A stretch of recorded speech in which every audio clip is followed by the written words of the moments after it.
Genetics of the strongest possible human.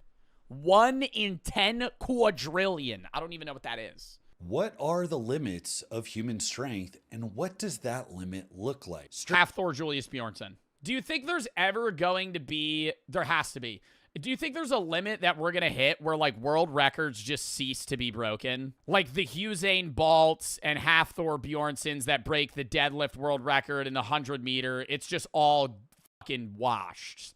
You know, like maybe once every 30 years some guy beats it, but like the 100-meter would be beaten by like 0.01, 0.02, you know, which is still big in like the 100-meter sense, especially world record-wise.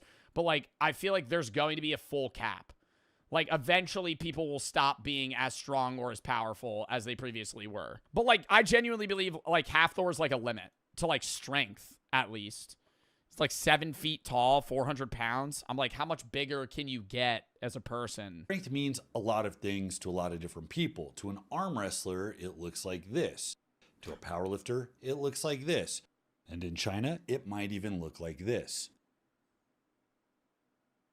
Was that a guy swinging something from his nutsack? So to make sure that we're all on the same page, let's go ahead and narrow it down. We're going to use the sport of strongman, which is arguably the most well-rounded strength sport in existence. We're going to look at the absolute genetic limits of human performance and ask what is required to push those limits forward. And in the process, we're going... I always wonder if, like, a lot of those pro athletes specifically try to, like... I don't want to use the word mate, but like have kids with somebody that's also like a genetic, like, I don't want to say freak either, but like somebody that's, you know, just a monster of their sport. Like, because you see a lot of these, no, genuinely, you see a lot of these strong men and they're like 7 feet tall, 400 pounds. And like they could most definitely have a kid that's way stronger than them. But I feel like they kind of 50-50 their odds. Because, like, all of those top strongmen marry, like, 4'10", non in the sports women. Push those limits forward. And in the process, we're going to build the perfect strongman. That's what Yao Ming did. What, he, like, purposely wanted to have a kid with somebody that he thought would be able to, like, combine with his genetics to make somebody that's, like, a super athlete. I feel like that's a little weird, though, you know? Like, I kind of respect the... just going off of love more because you're Brian, you're fucking, oh my God, what is his name? Brian Shaw. You're Brian Shaw, you know, it's like fucked up if you're Brian Shaw's kid and they're like, yeah, we don't actually love each other. We just wanted to have a fucking sports monster. And that's you. You're not supposed to do anything in your life outside of lift big rock. Because that's what we made. That's what we did. We wanted crazy genetics for... No, like, that's fucked. But that's what you would have to do to have somebody that's, like, the peak in genetics. Now, we all think of muscle as the biggest and most important aspect of strength. And while it is certainly important, your frame is going to determine what your baseline potential is. It determines how much muscle you can hold and how efficient you're going to be when you actually go to use it. If you take a squat or a bench press, the most optimized build is going to be the ever sought after Chad Dachshund build. Most of your height is going to be in your torso. Yeah, I felt like the best bench build is to have really short arms where your bench is just like, and that's like a full rep. Most of your height is going to be in your torsos, and your legs are going to look like little malformed nubs. Now, what the fuck? Hyper-optimized Hobbit builds have broken the sports of powerlifting and Olympic weightlifting. This actually isn't very useful in day-to-day life. It turns out that the perfect strongman build is going to be two things. Tall. Just big as fuck. That's what, is there actually a perfect strongman build? I feel like it's just... be like 7 feet tall and 450 pounds. And apey. Tall because it's tall and apey. Tall and apey, like big, like long arms. Like they're tall and also have very long limbs. Easier to load to high platforms when the platform is at your belly button. It also gives you a longer stride for moving events and it potentiates more mass. I know many of you are already feverishly typing pound for pound in the comments, but stop and think for a minute. If you had to ride a bird, you wouldn't pass up the ostrich because a roadrunner has a higher dot score. We're talking about limits, and that means maxing out the things that push those limits further, and with strength, that means being big. Capiche? So those prototypes in strongman have already existed with Hafthor Bjornsson, Brian Shaw, Tom Stoltman, all men that are 6'8" or taller and weigh on the order of 200 kilos at their peak. Now, height is distributed 200 fucking kilograms, chat. You can't get bigger than that and reasonably be able to fill that frame. You know what I mean? Like, genetics of the strongest possible human. When you see guys that are like above 7 feet, like NBA players, even ones that are bigger, like a lot of the time they don't fill out because they're more lanky because they're just fucking so tall. And even when you're like this big, dude, everyday life, like, yeah, you could have the genetically most strongest possible human there. They're not going to be able to fucking do anything. They can't fit in cars. They can't go on planes. They can't fucking fit through door frames. Everything needs to be custom built. They have to order their shoes online from a fucking factory directly where they're going to have some guy fucking sew his shoes for him. Wemby is, he's not like lanky how other NBA players are. How old is Victor Wembanyama? Or not old, tall. 7'4". He's big. Like, honestly, chat, he's thin, but he's like pretty jacked for somebody of his height. Like, but that's what I'm saying. This guy's 7'4". He would never be 450 pounds. Like, he has the tall, thin build. He's not 7'4", he's 7'7". It said he was 7'4". Is he really 7'7"? No, it says he's 7'4". He's not officially 7'7". He's officially set as 7'4" for the San Antonio Spurs. Anyways, either way, like, when you're above 7 feet tall, like, you just can't fill out your body. It's hard.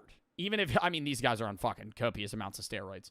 So, you know, you could put that into part of the process. But a bell curve. He's still growing. Does he have Marfan syndrome? In the population, there are going to be a lot of people centered around the average global height of 5'7.5" for men. And every inch increase in height becomes exponentially more rare. Be sure to remember this in the event that you see my wife on the street so that you can remind her that her husband is in fact a tall man.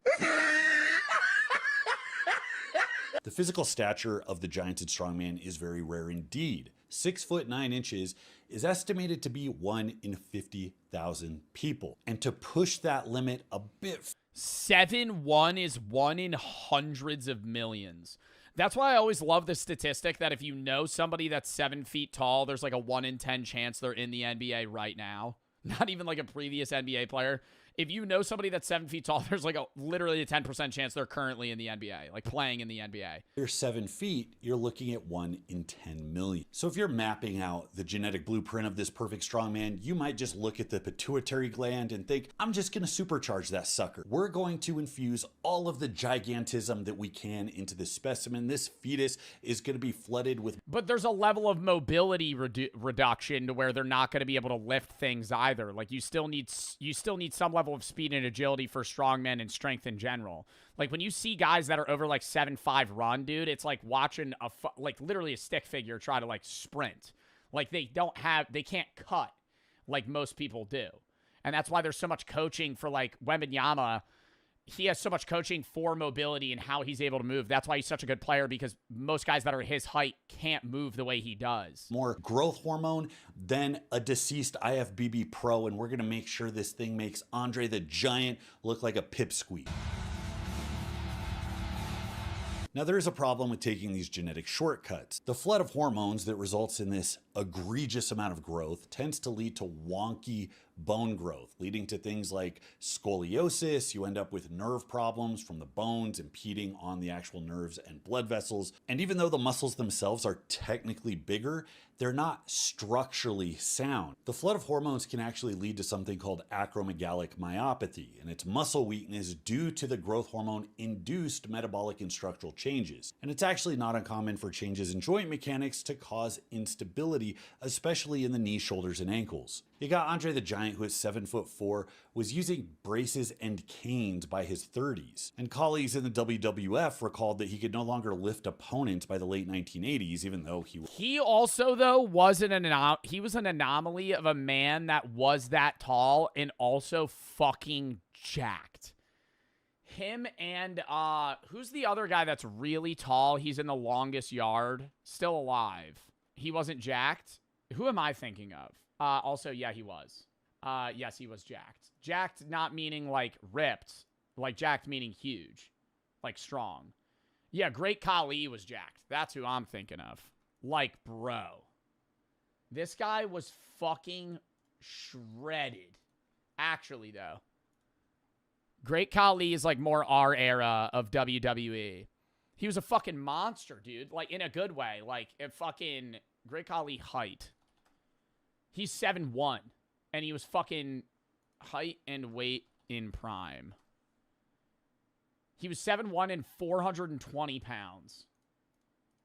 He was a monster. And Andre wasn't even that tall. Consider Robert Wadlow, who was a record 8'11" tall. I mean, we're not even... Wait, what? This guy was 9 feet tall? And he was able to walk? Even in the human species anymore. He couldn't walk without leg braces, he had no sensation in his feet and lower legs, and he suffered repeated infections from the braces, which led to sepsis and his death at the age of 22. Okay, so...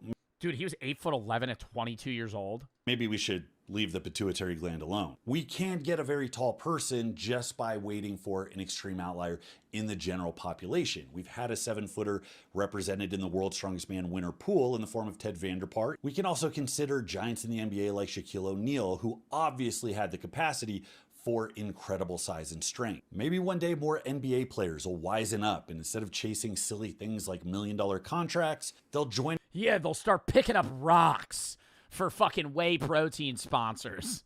They'll make one fucking thousandth of what they currently make if they just go, if they fucking ship off to Iceland and start fucking lifting stones. Us in our makeshift strongman gym that our moms let us set up in the backyard. Now, short term, I do see the talent pool of strongman expanding to capture more people that are in this category. However, honestly, they have to make strongman more mainstream, and that would make the records shatter. Like, I love watching strongmen, but I would say strongmen is not a mainstream sport. It's a worldwide sport, but it's like nobody watches strongmen. Like, there are people that do, but it's not something that's like, oh shit, there's a strongman competition. Like, I gotta take off to go fucking see that. If we're going to consider man-made fiddling, then we have to consider that it's not an astonishing proposition that in the near future, tall parents are probably going to engage in some genetic selection to make sure that they have taller children. And we've already seen... We were just talking about that. Guys desperate to meet the unrealistic standards of women in the online dating pool go under surgery to crack their legs in half and extend... Dumbest shit ever, too. Reduces mobility so much. It's like, I think the idea of like leg lengthening surgery is just such a stupid idea. Bend them 3 to 6 inches to make them considerably taller. Given the enormous amount of PEDs that state-sponsored sports programs give their young athletes and the fact that they seem to have no qualms with playing God, there is no reason to think that in the near future, we are not going to see young Chinese weightlifters in wheelchairs while their femurs heal in service of producing a master race of gold medalist Olympians. I don't know. It's really the problem with like strongmen too is they have to take steroids. Like, if you're competing in the world's strongest man, you're not winning unless you are on steroids. Like, they're crazy strong to begin with. They would be guys that are deadlifting 700 pounds plus natural, right? Like, Hafthor Bjornsson is huge regardless. But for him to get big enough and strong enough to be somebody that's lifting 1,100 pounds, you have to. Why? Because it speeds up their growth, their recovery. It speeds up how much ATP they have and how much they can expenditure, their stamina, everything. Right? But it's going to kill them when they're younger. And you see this in guys like, this isn't really strongmen, but like Ronnie Coleman, for example, is like one of the most known bodybuilders of all time. Lifted like crazy, like, you know, you could argue the form and like back surgeries and everything, but he was like one of the biggest bodybuilders of all time. And like kind of cited as like one of the best, I guess, open pros that there were. He can't even fucking walk now. Like, so it's just like, it's hard to even get guys that have the natural potential to want to do this, because the downsides are like dying young, being paralyzed, like just for the straight up feat of, you know, lifting the heaviest weight. It's like hard to convince people to do that. The average person, oddly enough, has an ape index of 1, meaning their reach is about the same as their height. But if you want... Really? I would assume most people have longer... I have longer arms than my height. Like, my wingspan is probably like 2 inches more than how tall I am. NBA players are much longer. As their height. But if you want to be able to comfortably wrap around 400-pound sandbags and lock deadlifts out on your kneecaps, then you need a build that is actually more similar to swimmers, climbers, and MMA fighters. Michael Phelps is reported to have an ape index over 1.05. John Jones and heavyweight Sergey Pavlovich both have ape indexes that are on the order of 1.1. And at the far extreme, you have Stuart Jamieson, who deadlifted 286 at 60 kilograms. Because 286 at 60 kilograms. Why are his arms just extremely fucking long? Because as is evident here, torsos just get in the way. Even if taller people tend to have a higher ape index, the odds that we get a 7-footer with a John Jones-like wingspan is... Yeah, doesn't John Jones have like a 7-foot wingspan, but he's like 6'6"? No, John Jones is 6'4". John Jones wingspan. John Jones is 6'4" with a 7'1" wingspan. Oh my God. He could probably touch his kneecaps standing upright. He is 6'7". Cringe humor. Okay, arguably the worst level here. But to explain it, it doesn't really make sense. Sort of just laughing at people being cringy on purpose. But everyone uses it, everyone does it. You may have hit a couple, what the Sigmas, started Naruto running. What is Sigma? I mean, when you think about it, anime humor actually tends to be, yeah, like that voice. That voice is cringe humor. Like, you're purposefully being annoying, and that's funny. Or T-posing or something. Or one of these. Whatever, you get the idea. Okay, cringe humor is people reenacting the Bendy and the Ink Machine dance, where they're not doing it because they think it's a good dance. They're doing it because it's cringy. This is a pretty common level. I've seen a couple TikTok trends that operate at this level too. Like whatever this shit is.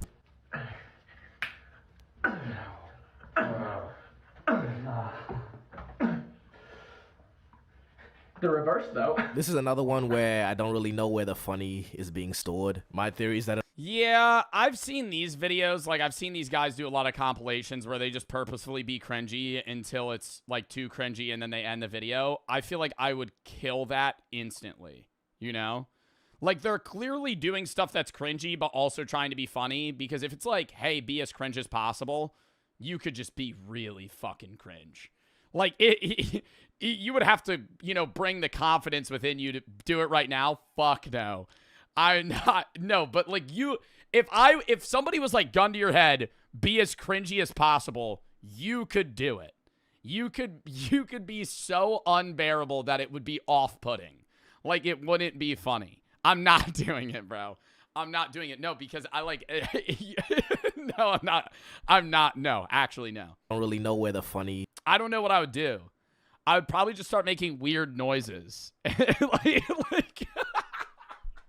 Like if you needed to be as cringy as possible, just make weird noises and faces. But like not in like a reference or funny way. Just do it because it's cringe. Is being stored. My theory is that it all goes... I'm not caving to the peer pressure. Goes back to Jim Carrey, who in fact did irreversible damage to comedy and cultivated millennial humor. Oh, no. Okay, can I say that Jim Carrey is like one of the only guys where that level of like cringe over-exaggeration emotions does work in certain contexts?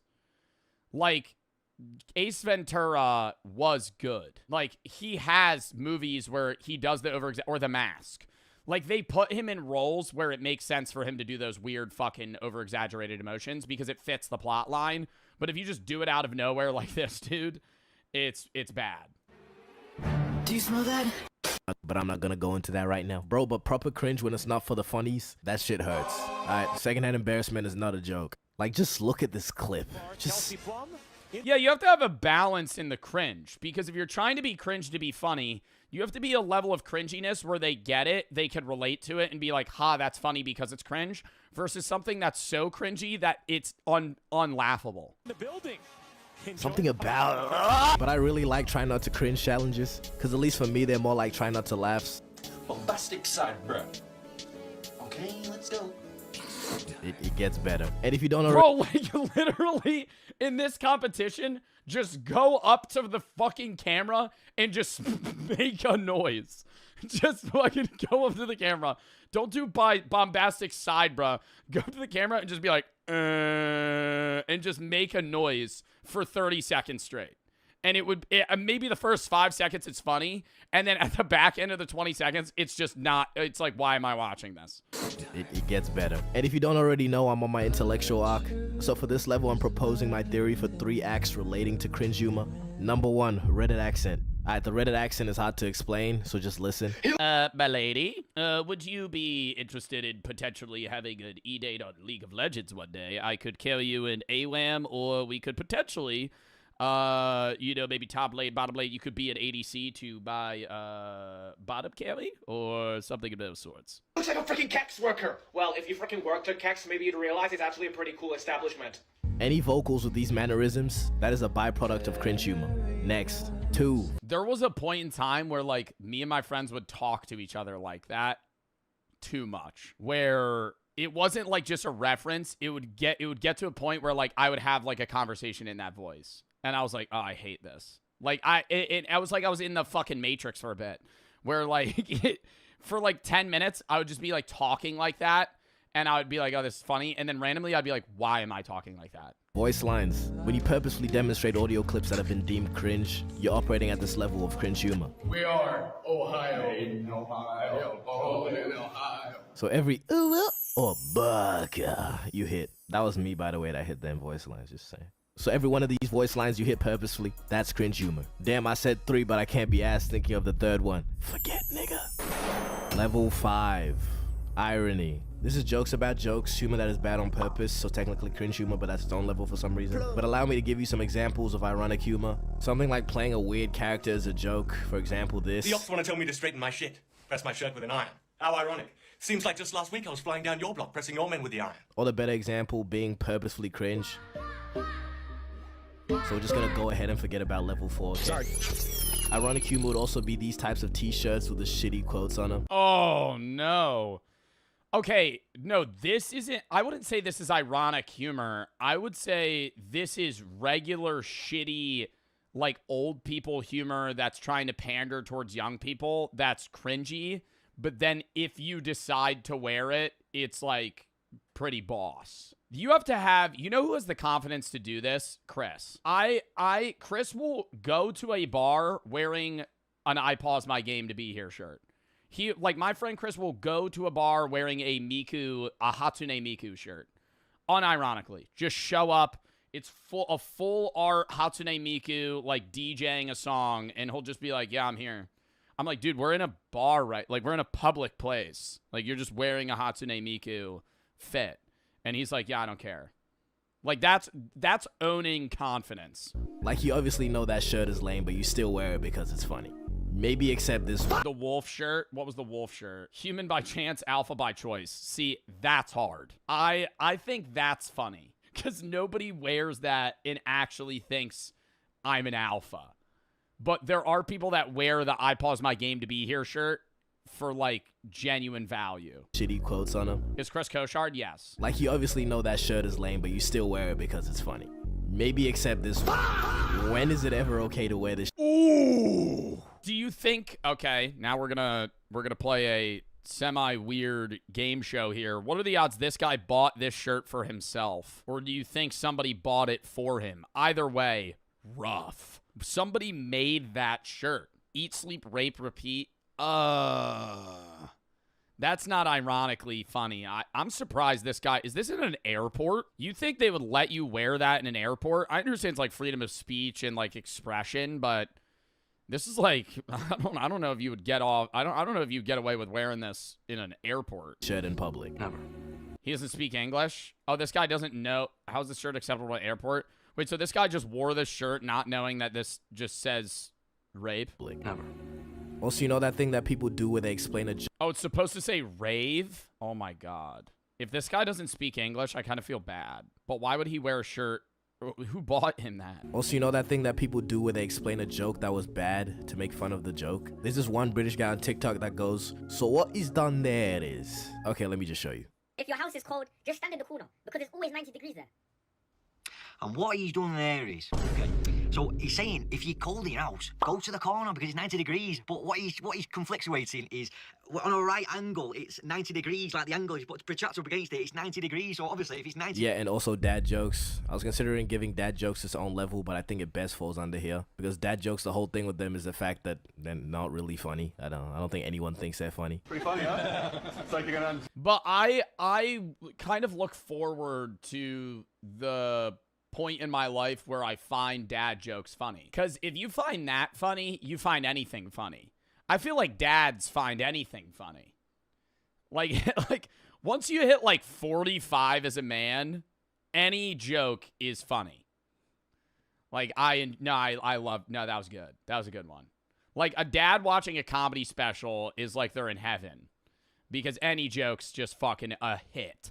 Like an absolute bang, dude. Dad jokes like, "Oh, I'm hungry. Hi, hungry. I'm Joe." Like if there's a 50-year-old man watching, they'd be like, "That's class. That's banging. Zip your table, huh? That's hilarious." Just like the way you unzip your pants, huh? It's like you're gonna unzip. They're not really funny. I don't think anyone thinks they're funny. Pretty funny, huh? It's like you're gonna unzip your table, huh? Just like the way you unzip your pants, huh? Level 6. Satire and commentary. This is the level where humor's developed a brain, because now the humor is becoming a way of delivering a message. This is where you stop laughing at the world and start laughing through it. You're not just making jokes anymore, you're making points. You're taking something ridiculous, politics, influencer culture, brain rot, internet trends, and holding up a mirror that says, look at this. This is us. Adrian. Met my and they fell in love and they had Steven. Hi. We Steven did here. this. In my life? Lel Sam. I would not say that is satire. What the fuck? That was brain rot.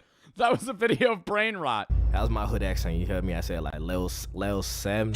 At level 7, I just have people that write jokes. So people like stand-up comedians who aren't shit. Here's Arnold Schwarzenegger finding an onion ring in his fries. What is this? That's not even his joke. There's probably somebody. They're feeding him that. They're saying, no, you have to be cringy and say this. I did not want an onion ring, I wanted fries. How would they not laugh at that? I feel like if I was there and I didn't know Sal, I would laugh because of how bad it is.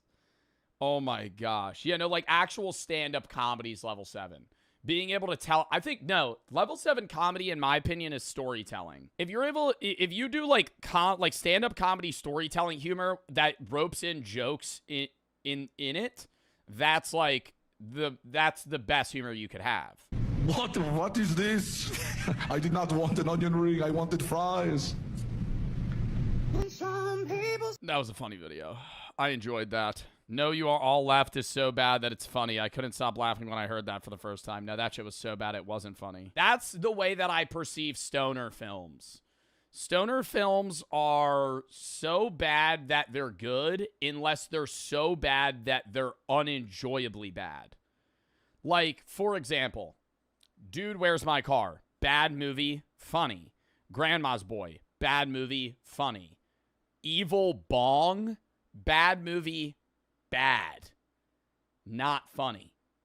It's so low quality. Sharks of the Corn, bad movie, bad. It's so bad that it is unfixable. Cocaine Bear is like a 2-sentence joke that they made into a movie. I enjoyed it, but the entire premise is like, this is a bear that's on cocaine. Shit gets crazy when a bear's on cocaine. Imagine a human on cocaine, but it's a bear. Now imagine a bear, but it's on cocaine. Sharknado. Bad movie, but it's good. Let's have a tornado and then throw sharks in it. The one scene in Sharknado where the fucking guy cuts open a shark's stomach and an entire human is inside unscathed and alive is fucking comedy. And it's not even trying to be funny. That's just hilarious because it's so bad.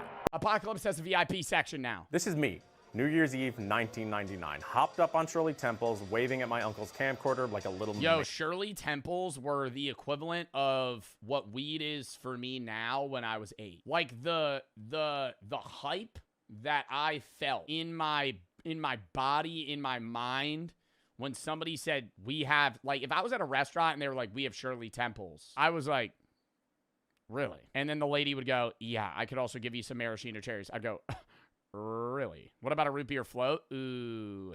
Oh, you said just root beer. No, root beer float, actually. Root beer float was like crack. Maniac. But behind this wholesome family moment, I heard a lot of the adults whispering about Y2K. Y2K. Y2K. Will the Y2K computer bug bring about Armageddon? Yeah, all the smooth brains. All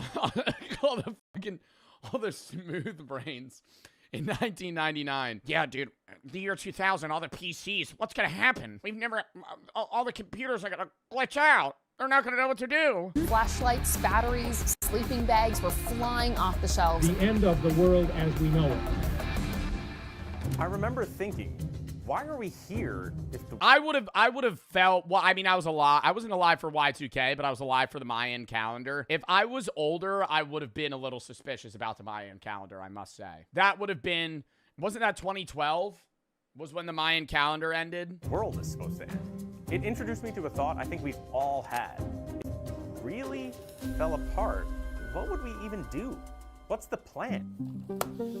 Y2K reintroduced a Cold War era prepping mindset to a lot of people. But prepping was... Yeah, an actual... Dude, literally, you know what I hate about people that, like, whenever there's a natural disaster coming, everybody just go... Natural disaster or, like, threat of doom or war. The first thing people go is, I gotta go buy milk.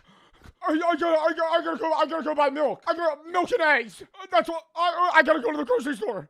Still looked at as something. I gotta go to the grocery store. We're gonna eat what are we gonna do without whole milk? Yeah, and toilet paper. Toilet paper I get more because I don't want to wipe my ass with some other shit. But like, bro, I feel like if you're worried about like the apocalypse, you gotta buy shit that's gonna last like 10 years on a shelf. For the fringe. It was niche, conspiratorial, DIY, kind of a punchline. We are facing a communist overthrow. Fast forward to today, and we've been through a lot. Today, 1 in 3 Americans are prepping for some kind of disaster or apocalypse, which is... That's just not, there's just no way that's true. There's just no way that's true. Over 300 million people. Chat, who here's preparing? Who here's parents are preparing for the apocalypse? Take it out of somebody. Actually be honest here. One in the chat if your parents are actually preparing for the apocalypse. I know you're not. Why is everybody saying me? What are you guys doing to prepare for the apocalypse? Actually, nothing. Literally nothing. Literally nothing. Buying a can of corn. It's gonna help you. I just think like doomsday prepping is all or nothing. If you're a doomsday prepper and you don't have an actual bunker, why are you prepping? What are you prepping for? We're fucked, right? Because it maybe the apocalypse you're prepping on, like if you think the fucking zombie apocalypse is gonna happen, you don't need a bunker, sure. But like if you're prepping for nuclear war and you don't have a 300-foot deep nuclear bunker, give it a rest, buddy. I'm fucking staring up at the nukes as they come down before I die, you know? I'm not sitting here saying I want that to happen, but what are you prepping for, bro? You're cooked. You're cooked. Unless you live in Iowa, hundreds of miles away from fucking, nuclear warhead center, you're dead, right? Like, what do you mean, oh, I have a whole basement full of non-perishable goods. Yeah, for the fucking rats to eat when you're dead. And the cockroaches, because you're not gonna fucking be here. You're gonna be incinerated. What is now an $11 billion industry. I'll hide in a fridge. Myth. I know it's in the Fallout show, and that's how the one guy survives a nuke. Not true. You actually die quicker. If you're in a house fire or anything where there's a large amount of heat or blast radius, you die faster in a fridge. History. I spent a lot of time in the different prepping subreddits, discords. It's like a pressure cooker. Grandparents have a ton of meals ready to eat. Guns, ammo, no homes in town I live in have basements. I wouldn't call them doomsday preppers, but they want to be prepared. That's different, right? Like having MREs and guns, that like, I feel like that you're preparing for like a government overthrow. Right? Like you're like the way that you're describing it is like you're preparing for like a home defense situation in a scenario where there's going to be people that are, overthrowing the government and there's full collapse and now it's like every man for themselves. But like I feel like the most likely doomsday is nuclear war. And in that sense, it's just like why even prepare? Unless you're Mark Zuckerberg and you have a fucking $1 billion vault. Like what are you doing? Especially depending on the state you live. I think there's a point for preparing for the apocalypse if you're far from a military base in like the Midwest. But like if you live in anywhere in the Northeast, you're dead. If you live anywhere near a big city, you're dead. Like if you're like I'm a doomsday prepper and you're 50 miles away from Philly, New York City, Miami, Austin, Dallas, fucking anywhere like that. Denver, dead. You're dead. And blogs to learn about the community. Because they're bombing those places. DC, yeah, dead. And their mindset that's really driving this industry. There's a product for almost every imaginable scenario, from relatively affordable basics. What about Maine? Is there a military base near you? If so, dead. Dead. Not living. I'm saying in the actual, like, scenario where nuclear fallout causes a doomsday scenario where like the entirety of the world is like trying to survive and we go into like a nuclear winter, you're fucked. You're fucked. I have a gas mask. Oh great. That's awesome. All the way to this. And you're saying that there's a bunker behind this. That'll keep you alive. That's what. But see, yo, look. Hold on. Affordable basics, all the way to this. That motherfucker's a multimillionaire, right? If you live in a house like this, okay, now we're getting somewhere. Now already you have a net worth of $100 million, and you live in the middle of nowhere in fucking like whatever state this is. And you're saying that there's a bunker behind this. Yeah. How much does that bunker go for? This one's about $600,000-700,000. Change the price for the meme, bro. Come on. We build bunkers $700,000 for when the whole world falls apart. Bill Gates has 11 bunkers. He put one at every property he has. Basically, I want to know, and 8-year-old me definitely wants to know. What would I need, and how much would it cost me to survive the apocalypse?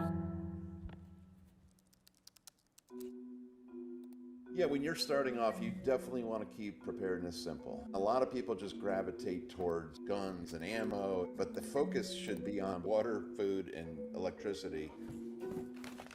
Bro, the way that I'm seeing it is I feel like most people prepare for like a 3-month stand, right? And then you're killing yourself in your bunker, right? Like that's how things are going.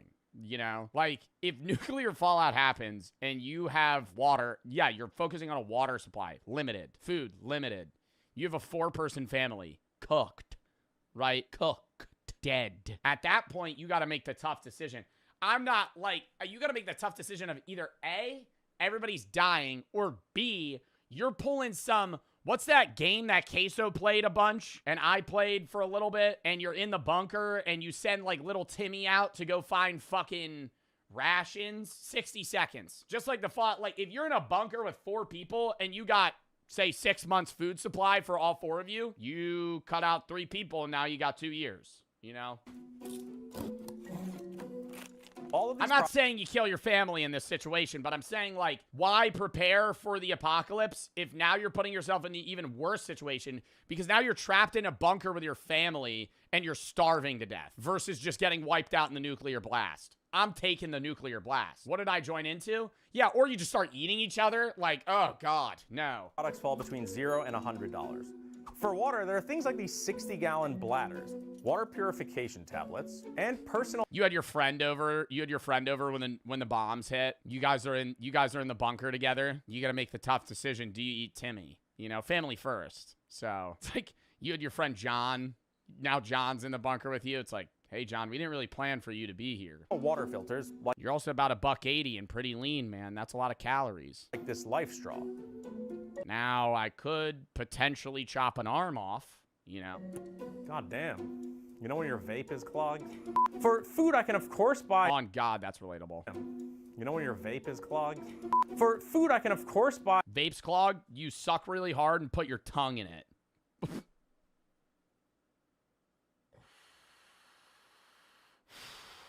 Just press play. We're going to move on. Buy big bags of rice, beans, grains, or other foods with a long shelf life. But we're sticking to products made specifically... Yo, that out of context, bro.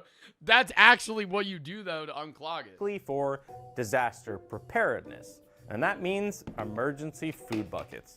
Okay, I feel entirely misled by ReadyWise and the marketing of this food bucket. The packaging says just add water. Bring to a boil, stirring often, and simmer for 15 to 20 minutes. Yo, and you know that shit is straight gruel. Gruel. Have you ever seen the videos where people actually review these? I mean, I did an MRE video. That was different because that's like for military meals. These ones are meant to be like non-perishable for like 50, 100 years or some shit. I think it says 25-year shelf life. That's, yeah, up to 25 years right there. These ones are like so much worse than MREs. Like if regular food's a 10, MREs are a 7. These are like a 2. So let's look at this. Like it's actually just fucking it's literally just sustenance. It's just calories. The lens of a apocalypse. How am I boiling water for 15 to 20 minutes? Now I have to build a fire in my backyard? I think this is the perfect example of... Or in a bunker. Now you're building a fire in an open bunker because you don't have electricity. Misleading marketing in the doomsday prepping industry. Could you eat it dry? Like you have like ramen, but like no water to like cook it in? This is what we're living off of during the apocalypse. Powdered milk, orange drink mix, and vanilla pudding. ReadyWise, count your days, motherfuckers. Outside of food and water, there are a few other basic prep items you'll find in this price range. A solar rechargeable flashlight, an emergency radio with NOAA weather alerts, there's a reusable respirator, and a magnesium fire starter. So far, this is how much I've spent. There are also survival kits you can buy in this $0 to $100 price range. This one has a lot of the things we just went through, with some... What are we prepping for? A fucking an expedition reset? Like, I don't understand. Like, all infrastructure to be wiped off the earth. Now I'm going chopping down trees again? Brother, what's happening? There's still stuff. Like, what are we preparing for? I don't understand. A respirator. It was The Last of Us? Additional stuff. It's a good amount of stuff for 41. Are there mushroom spores fucking infecting me? I don't understand. What am I prepping for? World War III. We're dead. 99, but the quality doesn't necessarily feel that great. Anyway, it turns out the stuff in this tier sells incredibly well. And since Ready.gov says I should have a 72-hour kit at home and a 24-hour kit at work, and a kit in my car, we can already see how all of this ends up costing a pretty penny for someone. I mean, what life are we living if I'm carrying a fucking ready-to-go bag to my office job? You bring in a bag to work every day with a fucking Bowie knife and other... I mean, that's also a legality problem now because you have weaponry in your work bag. Who becomes obsessed with prepping. And we're at the low price tier. Overall, Scott feels most of these products are worth having for sure. Does spending more money increase my odds of survival? It depends on what you mean by more money. So now we're looking at anything up to $5,000. With food, the cost scales depending on how long you're trying to be covered and how many people you need to feed.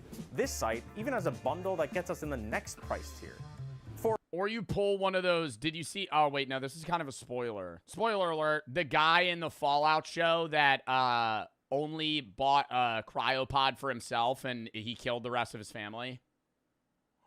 And he was like, the ticket's expensive. For water, we start looking at larger scale and more sophisticated water filtration products. There are also larger water storage products. To communicate and stay informed, you can look at ham radios or satellite phones. Another category of products in this tier that you'll see a lot of sites selling is backup power. We're so dependent on electrical, and the grid is kind of fragile. Most people don't do well after a few days without electricity. A company called Jackery makes Brother, I was doing bad with like 7 hours without electricity. I started to fucking tweak out. I was like, what do I do?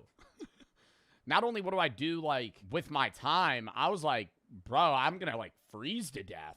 Ton of different power stations, generators, battery packs, and solar panels to recharge them all. In this tier, you'll also Joe ain't surviving. I'm not. I think I'd survive a zombie apocalypse. I don't need to prepare for that. find a big market for higher-end 72. No, I don't, because zombies are stupid, right? And I'm gonna fucking jab them in the eye with a spear. Hour survival kits. Beautifully organized, I'll tell you that much. This is a multi-tool. First aid core. Air filtration mask. Is this another shovel? I don't know, I feel like buying some of these things individually might make more sense than dropping $229 on this kit. When I bring up my 72-hour kit to Scott, it becomes clear that I'm thinking like a beginner, just gravitating towards a simple one-size-fits-all solution that's been really well packaged and marketed. I do not like the pre-made kits. I think people should build their own. I believe the 72 hours is a few years ago. It's really a week. Recently in our area, Hurricane Helene came through and just wiped a lot of people out. FEMA couldn't put a dent in it. Once you start spending more than $5,000, things start to get a little hazy. And not like, oh shit, go get the gas masks hazy. Hazy as in parts of the industry get hard to read. Let me show you. A whole house. Like, what are they doing, bro? We have sheet metal. We have a sheet metal bunker, bro. What is this? This was probably during World War II, but I'm like, what are we? Dude, you're dead. Gas masks hazy. Hazy as in parts of the industry get hard to read. Let me show you. A whole house generator, for example. Drive through suburbia and you'll see a lot of houses with them. Installing a Generac on your house could easily run you 15 grand. Or whole house water filtration. Something like a Culligan system could easily run you up to 10 grand. Depending on where you live, you could install motorized hurricane shutters or impact-resistant windows. If you're somewhere prone to flooding, you could have floodgates or even a custom-engineered seawall if you live by a body of water and have the dough. If you live somewhere with wildfires, you could get ember-resistant vents, fire-resistant siding, or roof shingles.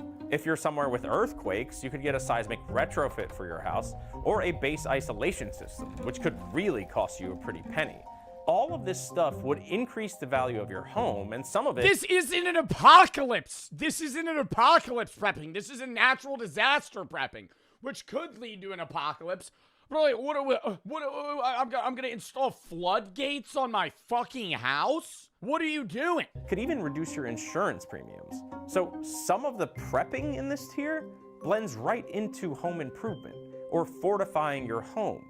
But if we're talking about the worst case scenario, end of days, the collapse of normal day-to-day life, the prepping subreddits refer to this as shit if hits the fan, or Teotwaki, the end of the world as we know it. In that— Bro, why do we have a fucking abbreviation? Teotwaki? Oh, you prepared for Teotwaki? Bro, just say the end of the world. The end of the world as we know it. Why as we know it? Because the world's not ending, but the modern society is.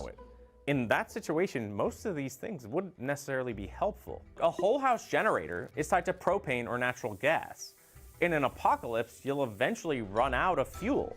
So you have to buy bigger and more. Focus on like the looks part of like attraction and what makes people like you versus like, yo, if you're able to like hit a crazy guitar riff, people fuck with you. You know what I mean? Like, if you could fucking play, you know, a Metallica song on the guitar, people are like, yo, that's like badass. That's awesome. Like, now, most of what I've been talking about so far has come— and it ups your personality. —from the Song Dynasty, which lasted for a few centuries right smack dab in the middle of what we would consider the Middle Ages. But the Middle Ages lasted almost 1,000 years, so what about the rest of medieval China? You know what? I'm really glad you asked that. First of all, the Middle Ages happened differently in China than they did in Europe. Basically, even though there are quite a few Song Dynasty parallels, Gen Z is actually in more of a late Ming phase. That's right, I said it. In the earlier Tang Dynasty, which lasted from 618 to 907 AD, your identity was defined by your clan or your rank in the military, basically how people's identities have been defined for most of human history. You were a cog in the great chain of being, and the same thing was true in medieval Europe. You existed within a feudal system put in place by the divine mover. By the late Ming period, which went all the way into the 17th century, there was this rise in individualism that started to run so deep that it turned into the same kind of identity crises and obsession with labels that we see among Gen Z today. You see, Chinese society had reached a level of complexity to such a point that people started to define themselves by their personal quirks and not their family or job. So instead of saying, I am a soldier, a late Ming youngin might say, I'm a connoisseur of rare incense who suffers from melancholy. In a similar way, oh my god, yo, we're literally reaching that now, bro. Holy. You'd be hard-pressed to meet a young person today who primarily identifies by their profession or their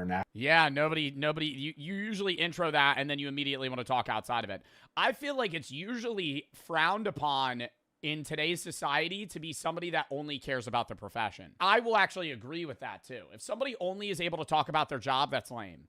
Like, there's a lot of social media. I always talk about social media to other social media people, but the biggest sign that I fuck with somebody that I've met through social media that is an influencer is their capability and capacity to talk about things beyond social media. Like, if I can only talk to them about influencer shit, then we're very surface level friends. Like, other people that I've met and talked to, like Sneeg and Zeusy, I mean, Chris was already my IRL friend, or like, even like Jinxie, like, I'll just have conversations with him. Like, it's not just, hey, what do you think about this streaming idea or some shit? Same thing with a job. Like, if you meet somebody and they're a carpenter and all they could do is talk about work, it's like, I don't give a fuck, right? In any sense, it's like, let's have something that's shared ground that we both like.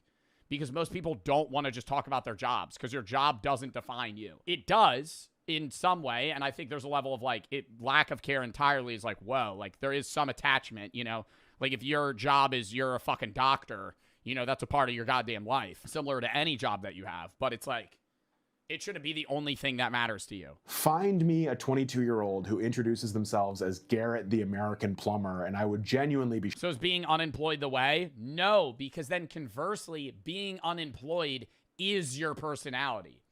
It's like, if you have a job, people that make their job their personality is lame. But when people have a job, they usually reach for other things that become their personality. Whereas being unemployed, it's like, oh, like unemployment is the personality. Shocked. I'm sure Garrett will now show up in my comments to prove me wrong because that's how YouTube works. Instead, just like the Ming youth, young people now might identify as a neurodivergent creative with a hyperfixation on looks maxing. It's this obsession with self, and it can be dangerous because... What would my call tag be, chat? You stop viewing yourself as part of a wider community and start squeezing yourself into these ever smaller and more specific boxes. The late Ming period was a kind of renaissance that ultimately failed. Autistic chud. Okay. It was this explosion of individual expression and art and looks maxing and everything else, but it was cut short by the Manchu conquest in 1644. I honestly think we're going to see something similar with Gen Z in the coming years. They're in this period of extreme self-expression and pursuit of individual destiny right before a massive systemic reset comes. Maybe that's AI, maybe it's something else, only time will tell. Anyway, we just briefly stepped outside of the Middle Ages, so let's bring things back a few centuries for our next comparison.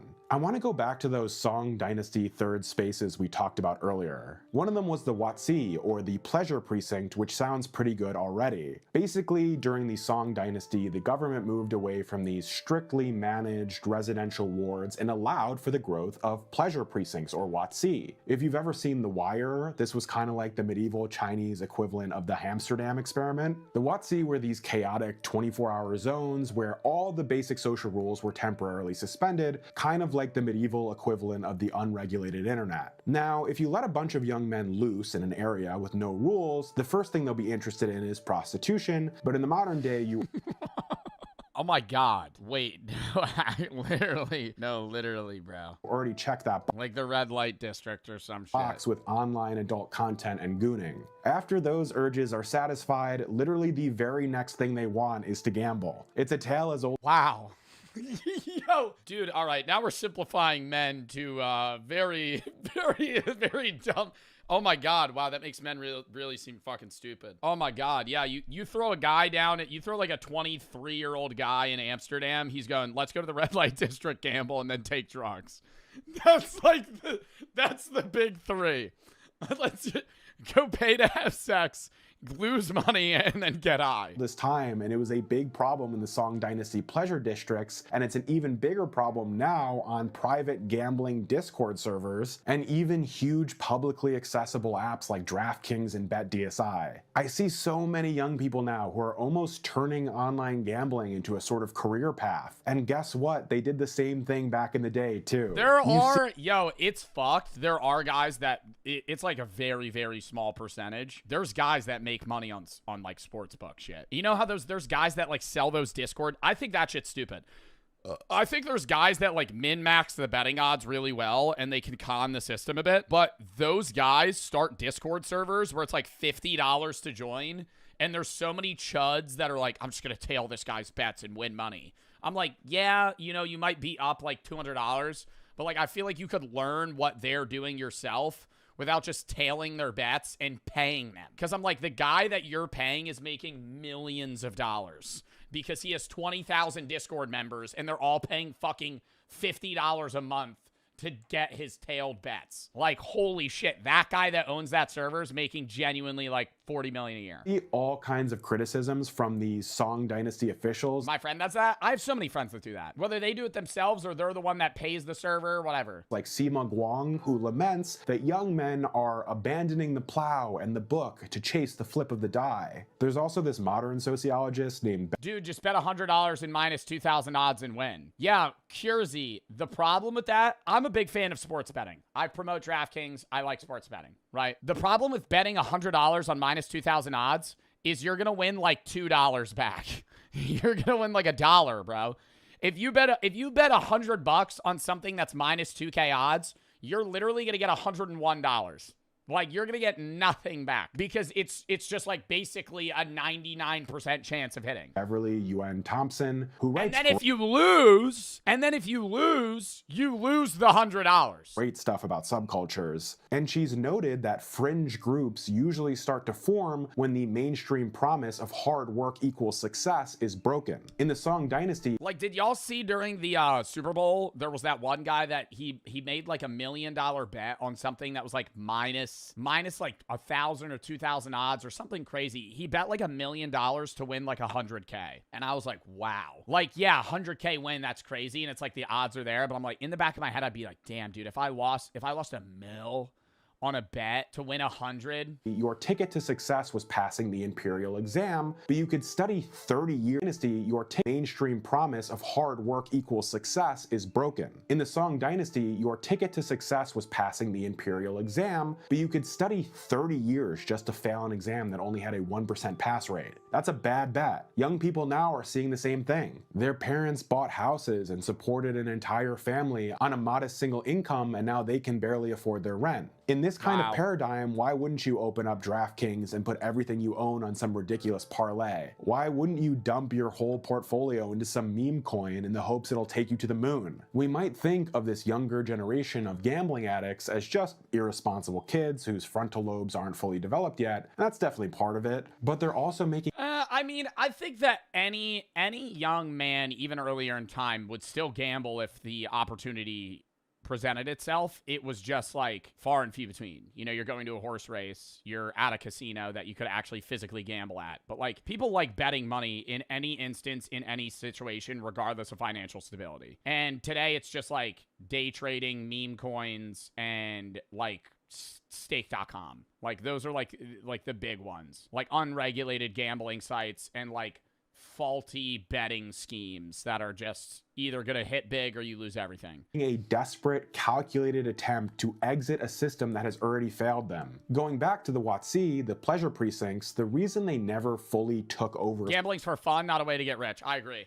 That's how I perceive it. There are guys that get rich from gambling, but I think most people that partake in gambling, even if they're frequent DraftKings goers or FanDuel goers or somebody that does sports betting a lot, sports betting's a little bit different because people tend to be less addicted than like online gambling, like stake.com or Roobet or like RainBet or one of those. But like, even so, if you're sports betting, you're usually going, I want to bet $100, I'll make $300. Nobody, like the guys that are doing sports betting and putting $10 on a fucking 20-leg parlay with plus 15,000 odds are idiots. You know, Like, those guys win 1 out of a million times, and one of them posts their bet slip on Twitter of them winning, and everybody goes, oh my God, no fucking way.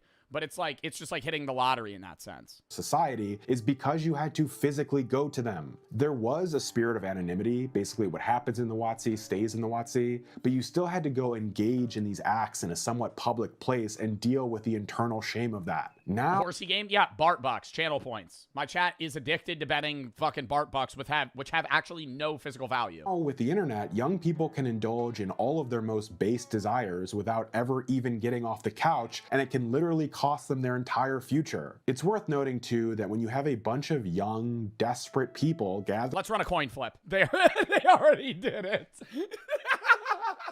Yo, they did it as I said it. As I said that shit. All right, heads or tails? Heads or tails? Okay, one coin flip. I'm gonna flip it first. This one doesn't count. It's gonna be the next one.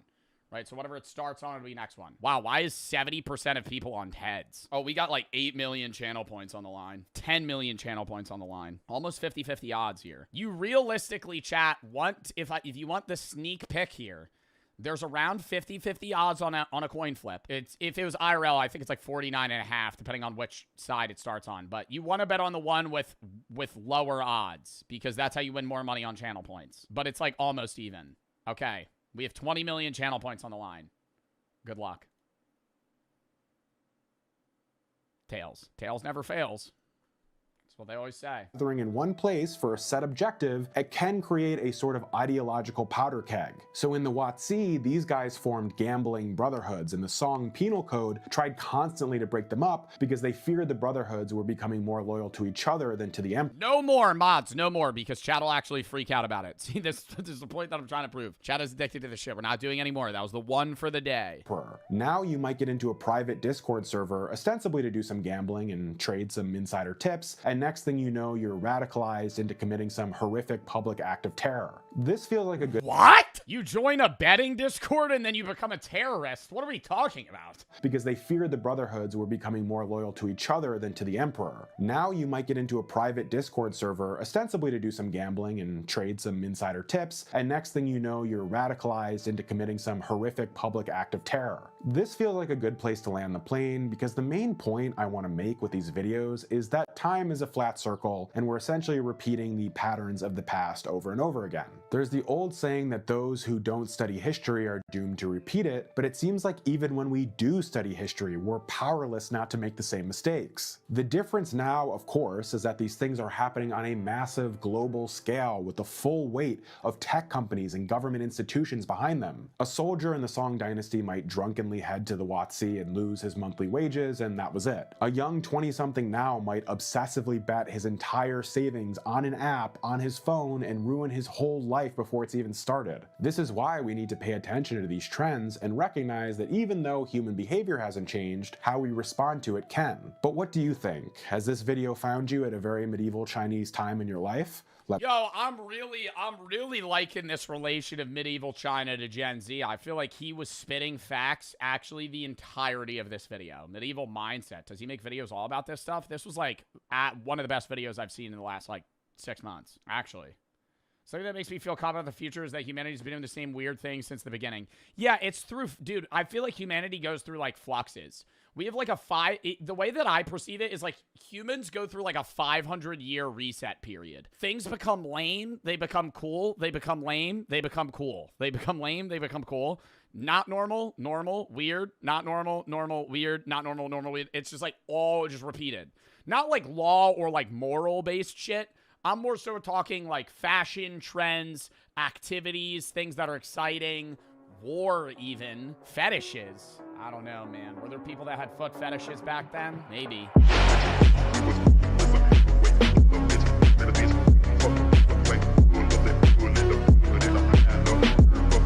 Like it was nothing. Had it ever come out of Japan? Fucking windmill that shit. Literally in a finals game, these just fucking, 80 to fucking 10. And the Yankees, Red Sox, Rangers, and Dodgers wanted Ohtani to skip the NPB entirely and sign directly with them as a pitcher. Ohtani wanted that too. In 2012, he warned NPB teams not to draft him, but the Nippon Ham Fighters did anyway. It put Ohtani in a unique position. He could refuse to play for the Fighters, or use his leverage to pressure them into letting him do something no American team ever would. Two-way players are a thing of the past. That's someone who's both a pitcher and a position player, like Babe Ruth. But since the 1940s, no one in the major leagues really pulled it off. And today, no one's really allowed to try. Being a pitcher and a batter is like playing two completely different sports. They require two completely different skill sets, two completely different approaches, and that wear and tear really, really adds up. A major league team, if they had gotten Ohtani at 18 years old, would have just forced him to become a pitcher. But the fighters were more willing to let him try both. So Ohtani made the wow, so if he got signed when he was younger, he never would have been able to bat? Decision to stay in Japan. If Ohtani had grown up in Arkansas, he doesn't become the player that he is. He was this massive power hitter. There's a video of him hitting a baseball into the roof of the Tokyo Dome. And the fact that he was also doing it while being one of the... Does that count as a fucking... Does that count as, like, out of play or something? If you hit the fucking ceiling in a stadium? So it's still in play. It falls down, they could catch it, and it's out. Best pitchers in MPB was kind of blowing everyone's mind. But after 5 years in Japan, Ohtani still faced doubts in the U.S. So in 2017, when the fighters posted him, Ohtani turned down bids from big market teams and instead went to the LA Angels, where he again used his leverage to be a two-way player. In his first at-bat in LA, Ohtani did this. That's out toward right center field. Dude, first at-bat, another team, nuke it. Bang! Just fucking rips it out. Stop. You know right there and then, too, the dude that was, like, responsible for getting him signed was just like, yes. Yes. Big fly! Just fucking so happy. In 2021, he hit 46 home runs and went 9-2 on the mound, becoming the first player to be an all-star as a hitter and a pitcher. Ohtani was fast. Oh my God, how much do you think that ball's worth? I feel like that's got to be on the market. Oh my God, Shohei Ohtani's first home run ball price. It's worth at least $100,000. Oh, Shohei Ohtani's first run ball as a Dodger is worth $100,000. It could be worth up to $3 million. First run ball price as Angel. Just says over $100K. Dude, I feel like there's somebody that would pay like $1 million for that. Becoming the most exciting player baseball had seen in decades. And by 2024, he didn't need leverage anymore. The LA Dodgers signed him for $700 million, nearly double the next highest contract, because he really was two players in one. Actually, he was the two best players in one. Wins above replacement measures a player's total value, and in the last 5 years, Ohtani has the highest in the majors. And just last week, Ohtani played probably the greatest game in baseball history. He struck out 10 batters and gave up only 2 hits over 6 innings. And I'm not a baseball expert, but in the beginning, somebody was like recency bias, and I will say, yeah, like recency bias is true of a lot of things. But, like, people will still be like, well, Babe Ruth. I'm like, well, Babe Ruth was, like, a 50-year-old fucking chronic cigarette smoker that played in, like, what, the fucking 1920s or some shit? Expert. When did Babe Ruth play? Like, it's the same premise. Dude, yeah, he was born in 1895. Like, it's the idea of, like, yeah, you're comparing apples to oranges of, like, dude, the game's entirely different now. Ohtani is undeniably the best player of all time. That's what I would even say in, like, basketball, people still argue about that. About, like, MJ. And I feel like that's an easier argument to have where you're, like, trying to compare, like, MJ to LeBron or something. But some people, where it's like, dude, there's so many, I don't want to say unks, but there's people that, like, hardcore defend, like, old, like, MVP players. But I'm like, dude, they were also good in a time where everybody else was ass or much worse. And hit not 1, not 2, but 3 home runs to send the Dodgers to the World Series. Ohtani's a new kind of baseball player, mixing Barry Bonds. Wasn't Barry Bonds also on a drastic amount of steroids? American style. Or am I wrong? I'm not a baseball expert. Wasn't Barry Bonds like fucking juiced to the gills? Like at that point, you could be like, yeah, okay, Barry Bonds, let's put Shohei Ohtani on steroids, and he would be fucking insane. Like he would be even more good, even crazier. Power and Japanese-style consistency on both sides of the ball. But he only got the chance to do it because he started playing baseball in Japan. Shohei Ohtani is America's So do you think that Shohei Ohtani is going to change how the MLB recruits and places players, even not in Japan? Like, do you think the training regimen that like high school and college football team, or not football, baseball teams are going to do is like they're more open to two-way players? Packed, reimagined, and then repackaged back to itself. Yeah, they're going to want the next two-way player because that carries the teams. Now Ohtani's bringing the two best baseball leagues closer together than ever. Impossible. Imagine getting force walked 10 times the World Series because other teams know you'll beat them single-handedly. Yeah, no, didn't they just they would just keep purposefully walking him? Like, I didn't watch any of the World Series, but I did hear that he was able to pitch, but they wanted to cut out his capability of play, so they would just walk him, give him a base, which is much better than them potentially giving up a home run. Theater. And in a one-run game, the dream matchup. Now, why was this moment so important? It's because it was the first moment. I understand that's like a needed part of the game and it is a strategy, but isn't that a little lame, like that you're able to just walk players? I mean, in the same sense, it's like kneeling the ball in football. If like you're up and there's, you know, a minute left on the clock, you could just run the timer down. Like, I feel like every sport has some lame ass, you know, loophole where you could just fucking nerf people. That Japanese baseball and American baseball shared a superstar. You're giving them a base? Yeah, but you're giving them a base because you know that if you don't, they're going to fuck on you. like, if you don't give them the base, they're just going to maul you. In the US, it was the most watched WBC game ever. But in Japan, 42% of households tuned in. Even though 42%? Oh my God, dude. What is that's the equivalent of like the Super Bowl for the US. What percentage of households watch the Super Bowl? 41 to 43%. It's bigger. In Japan, this was larger than the Super Bowl or just about the same. it was 8 in the morning there. In 2025, MLB saw higher viewership across US TV and a 20% increase on Japanese TV, making it the most watched season ever there. Ohtani's also getting more Japanese fans to come to Major League games, which is making American companies more money, so they're going to fucking start signing people like crazy. I asked June to come on this episode. He texted back from Dodger Stadium, where he saw scores of Ohtani fans, Ohtani jerseys in English and Japanese beer, and a giant homage to Ohtani on a Japanese-themed hotel. This is just the beginning for MLB. I had a conversation. Oh my God, do you think Shohei Ohtani's on like everything in Japan? I would love to see that. Like the equivalent of how we have like Patrick Mahomes and other like quarterbacks just on so many adverts. Oh, he's got to be on like every product there.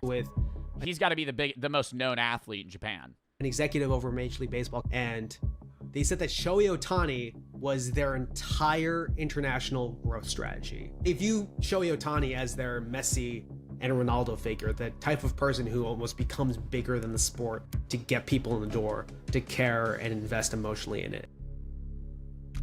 Ohtani may even give MLB an edge over its competitors. U.S. sports leagues are racing to become global leagues. The NFL is playing games in Europe and South America.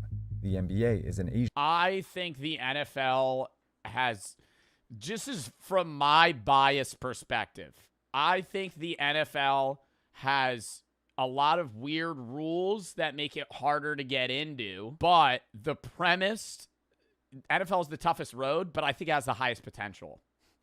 Because people like watching other people tackle the fuck out of each other. Like, it's like, the NFL, dude, even if you don't know, if you know none of the sports, you just love watching. Like, watching football is fun. Sure. You got rugby, though? Yeah, but, like, I don't, rugby as a competitor.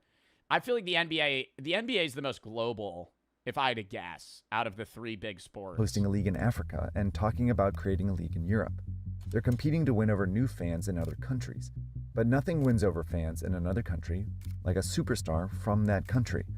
The lesson from Ohtani is that sometimes... I think that's why the NBA is big, too. That's the problem with the NFL. If the NFL starts signing fucking random-ass European and fucking Asian and African players to the league, dude, oh my God, I feel like that'll start...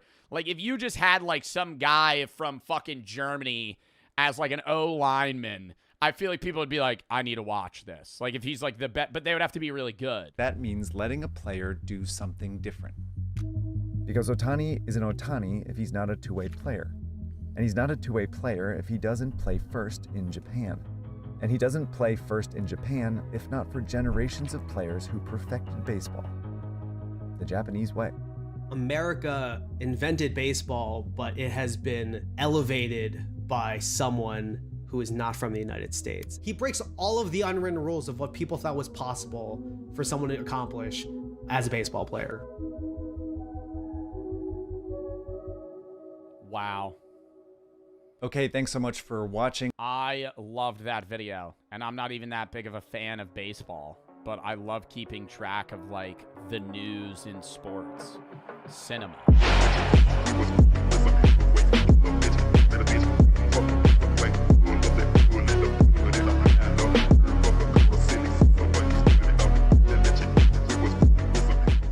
At Tail, he posts like once every 6 months, and he goes, love, love. Somebody knows. Somebody knows in chat. What's his name? What's his name? Somebody tell me. Chat is super good at this. We have enough people that somebody gets it. He goes, love, not Dr. Poop. What is Dr. Poop, bro? That's too niche. It's not too niche. You know him. If I pulled up a video of him, he has tattoos everywhere. He lives in New York. He's a New York guy. He's Italian, and he smokes cigarettes. Not Mamdani. No. Or Jay Schlatt. Bro, he's a TikToker, and he's Italian. Italian TikToker Chinese maxing. It would come up, trust me. No, it's not showing up. There's a video, though, why everybody online's becoming Chinese. Bro, what is his name, bruh? This is gonna bother me. It's not Leo Skeppy. Or Cumtism, bro. Cumtism is not an Italian New Yorker. Kevin G. Chat, you guys are just saying names now. I know somebody probably typed it too, and it's just getting crowded by Will Mahoney. Who said that? Who said that? Who said that? Real Alyssa. Goat. Hold up. I gotta find his mood board. Guys, what is up? My name is Will Mahoney, and it is 2026. Your 2025 might have been a trash pile of shit and sucked, but this year's gonna be legendary. Check this out. We got the vision board going. Cortisol levels, #1 priority. Cortisol levels at an all-time low. That's the stress hormone. What does that mean? That means if somebody is trying to cause you stress or situation, simply exit the situation. For example, homeless person on the street. No. Excuse me. You're spiking my cortisols, and I'm gonna leave. Bye. Yeah, thank you. Love you. Bye. We got beautiful women at baseball games and sporting events in general. Poor person is breaking into a car right now that's spiking my cortisol. Please silence on set. Okay, good job. Beautiful women at baseball games. She's wearing an LA Dodgers cap. Personally, I'm a Yankees fan, so I'll make a joke. Low cortisol joke. Now, come on, babe, put on a Yankees hat for me. And she'll say, maybe tonight I will. Woo! We're not nonchalant. What does that mean? We're extremely chalant. What does that mean? We're excited about things, and we're open about our excitement. Being nonchalant would be this. Yeah, no, I'm actually on the list for this. Yo, no one gives a fuck, bro. You're almost 30, okay? We're going to be chalant, and we're going to be excited about things. Chinese maxing. We're Chinese maxing all year. What does that mean? Sitting in a circle. Chinese maxing. With your homies, smoking cigarettes and just talking about bullshit. Who cares? We're just talking, enjoying our friends' company. Cigarettes with weird fucking words we don't understand, okay? Very important one here. We're extremely generous this year. No stinginess. Stinginess is a high cortisol activity. What resources do I have and how can I keep them forever and ever? Low cortisol activity. You know what you're working on? You deserve it. Fuck it. Here's 20 bucks. Fuck it. 20% tip. Try 40, okay? Take any of these 3 images together. You get a vibe. Ready? I'm closing a deal while I'm smoking a cigarette, then I'm going on a date with my hot black girlfriend. Or I'm drinking Guinnesses with my Chinese friends, sitting around doing nothing, and I'm gonna tip the waiter generously. Okay, this is basically, come on, I'm trying to build a vision here. Do you get it? We're counting foreign currencies, but not just foreign currencies, one that we don't really know the exchange rate of, because we just got there a couple of days ago. You go, wait, how much USD is it? Once you know the USD transfer rate, that means you've been in the place too long, okay? Let's break it down. This is what we're going for. Luxury, optimism, vibes, and energy. Short for love. Anyway, guys, have a beautiful year. It's going to be legendary, epic, awesome, sexual, and handsome. Yo, bro, his videos, whenever they show up, I'm like, this is the funniest thing ever. Maybe you've heard of the modern phenomenon of looks maxing, or maybe you aren't chronically online and have no idea what I'm talking about. Basically, looks maxing is bone smashing.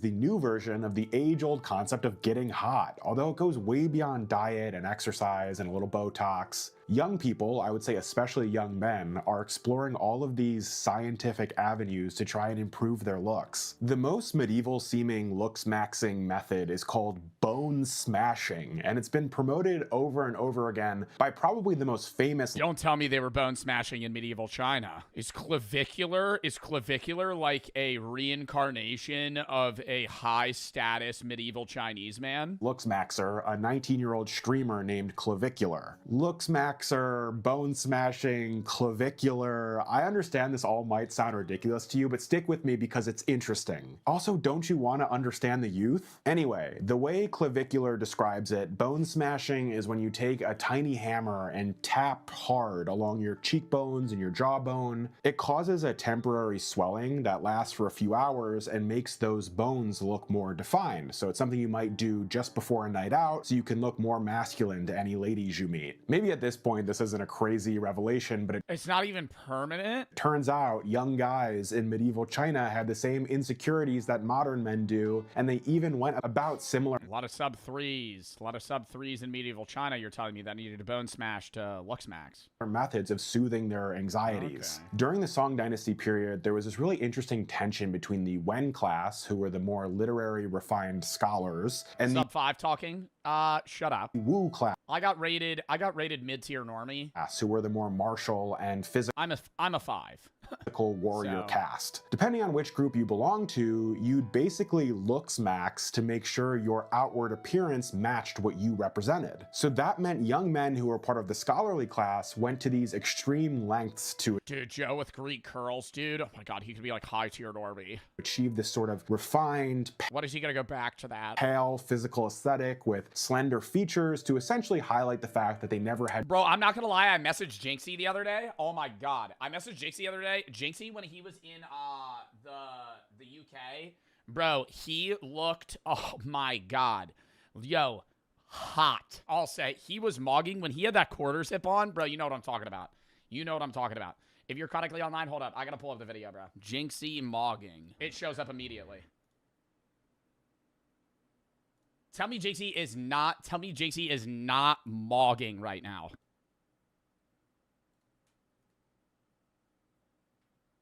What are you talking about? What do you mean, what am I talking about, bro? He has like a perfect head shape. Like, my head is so much more bulbous. Dude, imagine if Jinxie gained like 30 pounds in muscle. Wow. GQ model, literally. had to work with their hands. They'd even use specific diets and cosmetic aspects of traditional Search Digimog. I'm not searching Digimog. Chinese medicine to maintain— I'm gonna search Digimog. Hold up. Digimog. What's up, guy? This is a YouTube video of him watching Digimog TikToks.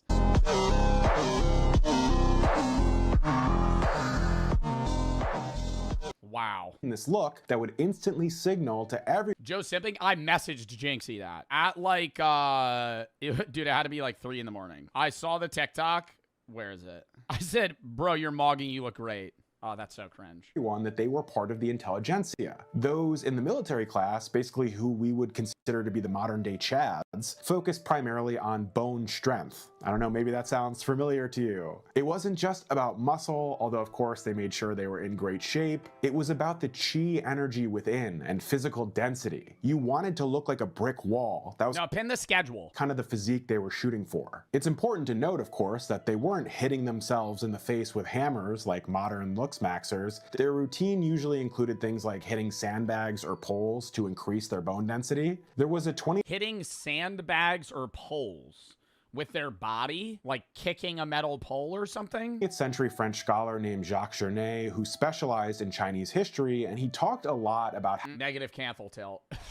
how these I'm kidding. aspects of appearance became kind of a coded language of your class. In the incredibly hierarchical society of medieval China, if you didn't have the specific look, you were culturally invisible. It seems like a lot of young men, and young women too, feel this way today. If you just look up the term looks maxing on YouTube or TikTok, the insecurity is overwhelming, but it's understandable. We were all vulnerable teenagers once too. But you see these guys giving each other ratings on a scale of 1 to 10 and recommending which specific steroids or looks maxing techniques to try so they— Yo, I saw a post on Twitter the other day of somebody talking about the peptides and substances they're taking to gain ELO in CSGO. And they said that they were like 6K ELO and they started taking like a slew of drugs and reached 10K.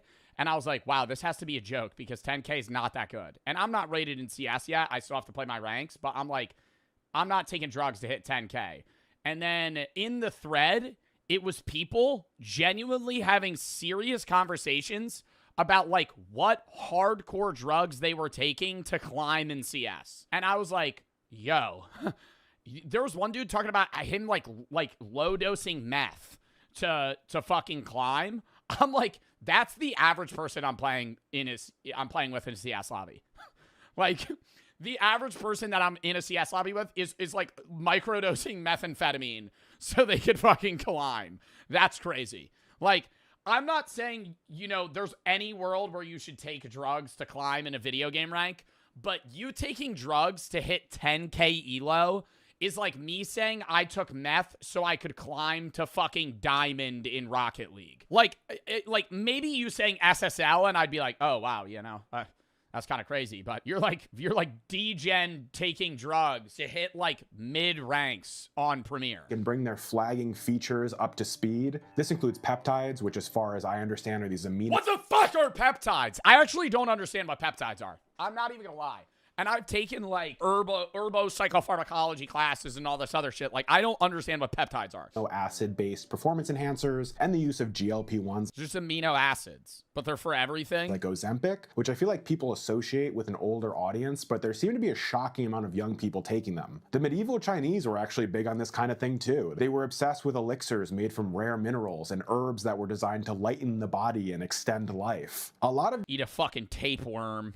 Let that grow in your intestines for 2 months. These were incredibly dangerous and even included mercury, and I'm sure in the next 10 years or so there will be a bunch of studies showing the horrific side effects of looks maxing and peptide. Oh my god, yeah, dude. You remember when they used to have women's makeup had lead in it, and so they would put the makeup on, and over time it would make their face look worse and worse. So they would put more and more of the makeup on until it literally killed them. The idea behind this medieval Chinese looks maxing was essentially the same as the idea behind the modern version, using some kind of external chemistry or method to hack your biological limits and achieve this sort of superior physical state. The Chinese were— Killdozer uses peptides. Killdozer looks like an actual god. Wrote a lot of things down, and thankfully a lot of them have survived over the centuries. Like the 7th century physician Sun Simao's essential formulas worth 1,000 gold pieces. It was basically this manual for longevity and physical refinement. Editor, throw up a picture of Killdozer.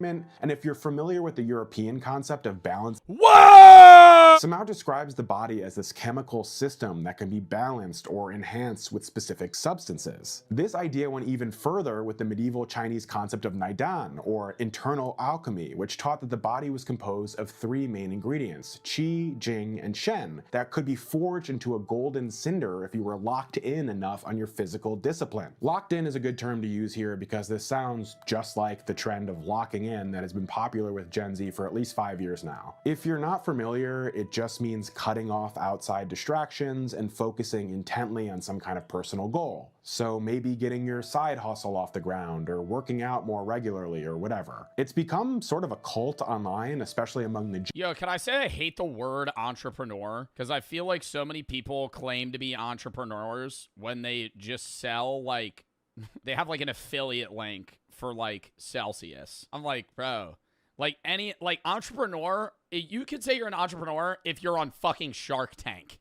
Like that's, It's become a buzzword. It holds no meaning anymore. Like saying you're an entrepreneur, you could literally be a guy that's just like into crypto and never made any money from it. Yeah, I'm kind of an entrepreneur. I create a lot of coins. I'm just kind of paving a new path in this space, you know? And at some point, people are just going to be, I'm kind of early to the train, you know? Gym community, and based on what you see from these fitness influencers, it's like your pump and your physique are proof of an internal moral victory. Like a victory of the will over the lazy Bro goes to the bins in Goodwill and then sells the clothes on Depop. You're not an entrepreneur. laziness of your base body. A medieval Nadan practitioner literally thought the same exact way. They knew that their physical health and their outward radiance was proof that they had successfully cultivated their soul in a way that others couldn't or hadn't. Young people seem way more into fitness now than they did even 10 years ago. I'm not sure if that's a COVID thing, but I love to no, that is so true. I think it's a mixture of COVID, but it's also becoming like a new standard. I think it's social media kind of skewing what the average person looks like. But it's like, I'm genuinely not trying to, I'm not glazing myself. I'm being real. My physique 60 years ago was like crazy. Like if you look, I have a very normal just gym physique now. Like most guys at the gym are probably my size or larger if they've like continuously worked out for years. But I'm saying if you look at like fitness magazines from like way back, the average guy that was like ripped just looked like a regular like athlete. There seems to be a lot of conversation around the idea that your I'm not body saying is me 60 years ago. I'm saying my physique. the one status symbol you can't really buy. Do you hit legs? Yes.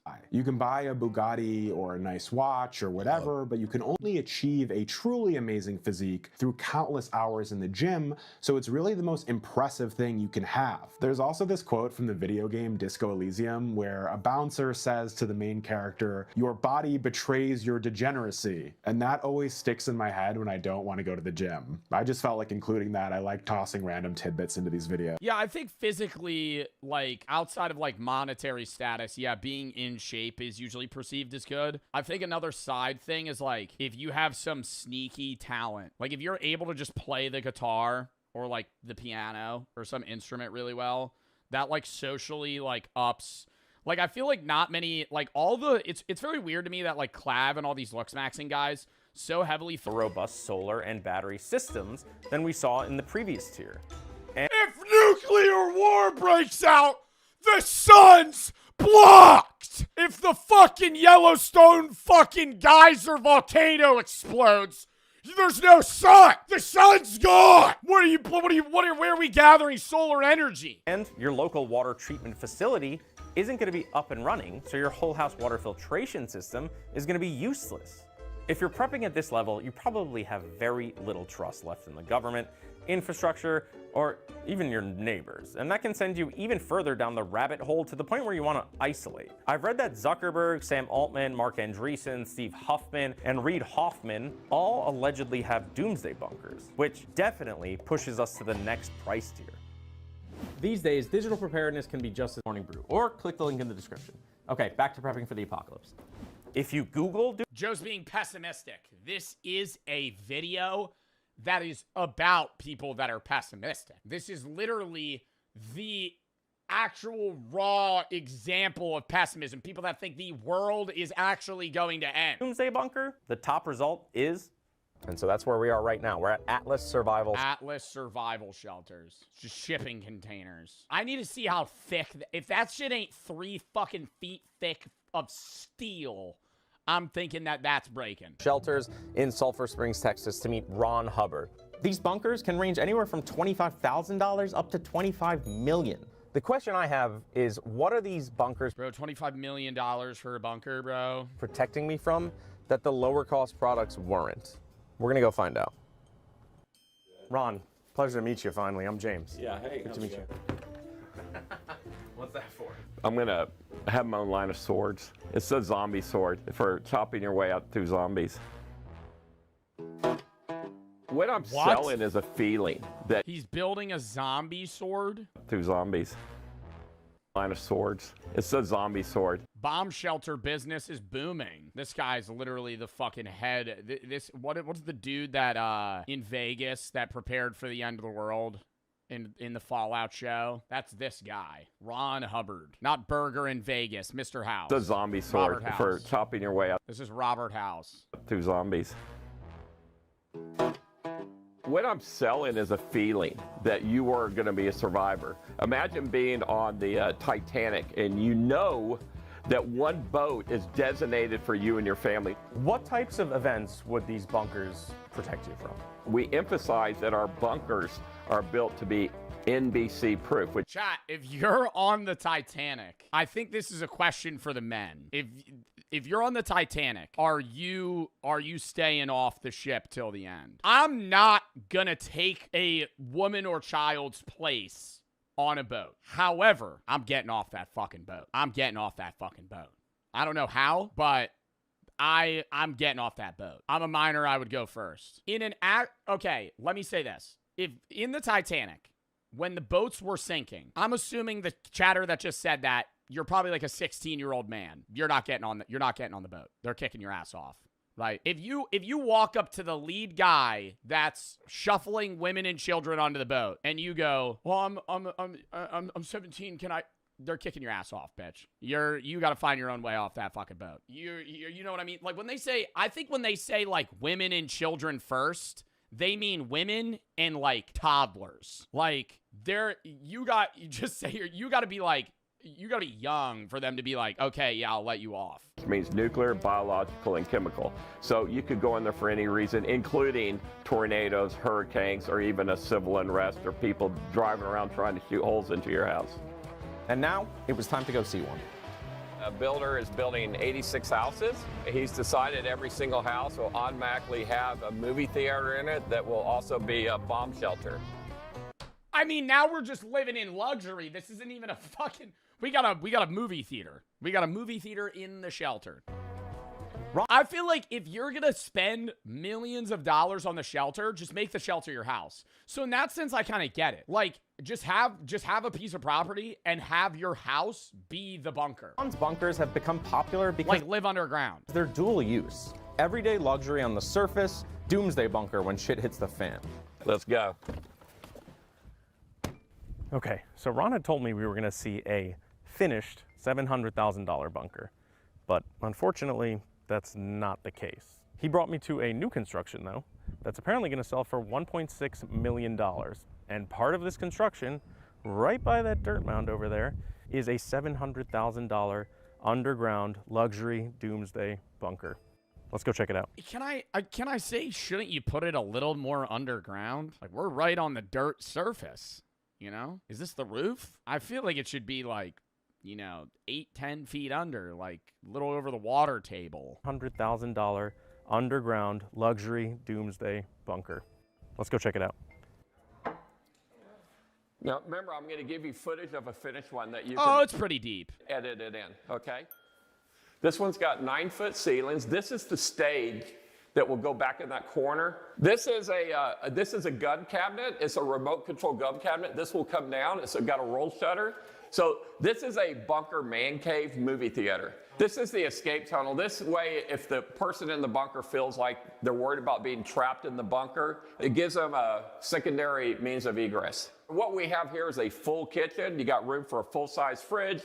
You got granite counters, stainless steel microwave, stainless steel sink, plenty of cupboards, and overhead shelving. Okay, so this is the one and only bedroom in here. There will be the NBC air filtration system will be mounted in this room. There's also a closet with access to the plumbing and all the water tanks. Custom built. Where's the room where they start eating each other after they run out of food? Is that also part of the man cave where they're watching Home Alone for the 15th time during the apocalypse? And there's no real relevance to those movies anymore because the world's ended. Bunkers like the one we just saw is only one part of... So watching Kevin McAllister try to stop the 2 thieves that are breaking into his house on Christmas no longer really has the same oomph that it used to. Ron's business. He also sells prefab bunkers that are made at his headquarters and then installed on site. Okay, this is a 72,000 square foot factory that does all the welding, fabrication, finishes out the interiors of the bomb shelters.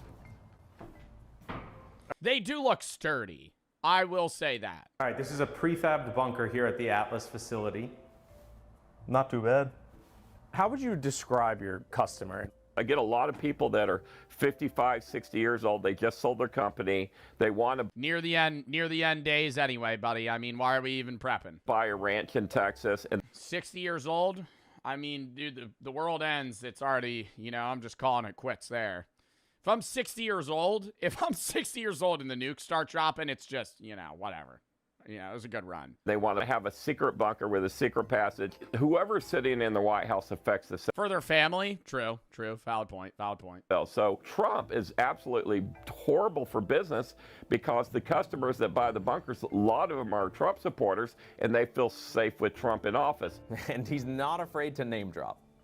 For Zuckerberg, for an example, it's not really any bigger than what I'm doing for the Tate brothers right now. I'm building them a 2,000. He's building a fucking bunker for Andrew and Tristan Tate. 300 square foot bunker in Romania. I just sold a bunker to one of Trump's right-hand people. I did 2 bunkers for one of his cabinet members. That's bad news. That's bad news. Pause. Why are we glancing past that? Hold up. Somebody that personally is a right-hand man to Trump's buying a bunker right now from you? That's not good. 6 months ago. Throughout this time that I've been here today, Ron's phone has been ringing off the hook.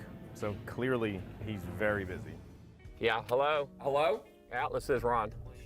As the fucking supreme leader of Iran and the Ayatollah just got murdered. When was this video made? 9 days ago. Also, W Channel, by the way, Morning Brew. My God, this video is interesting. Bomb shelters. You go down there and make love in it. Yeah, Atlas is Ron.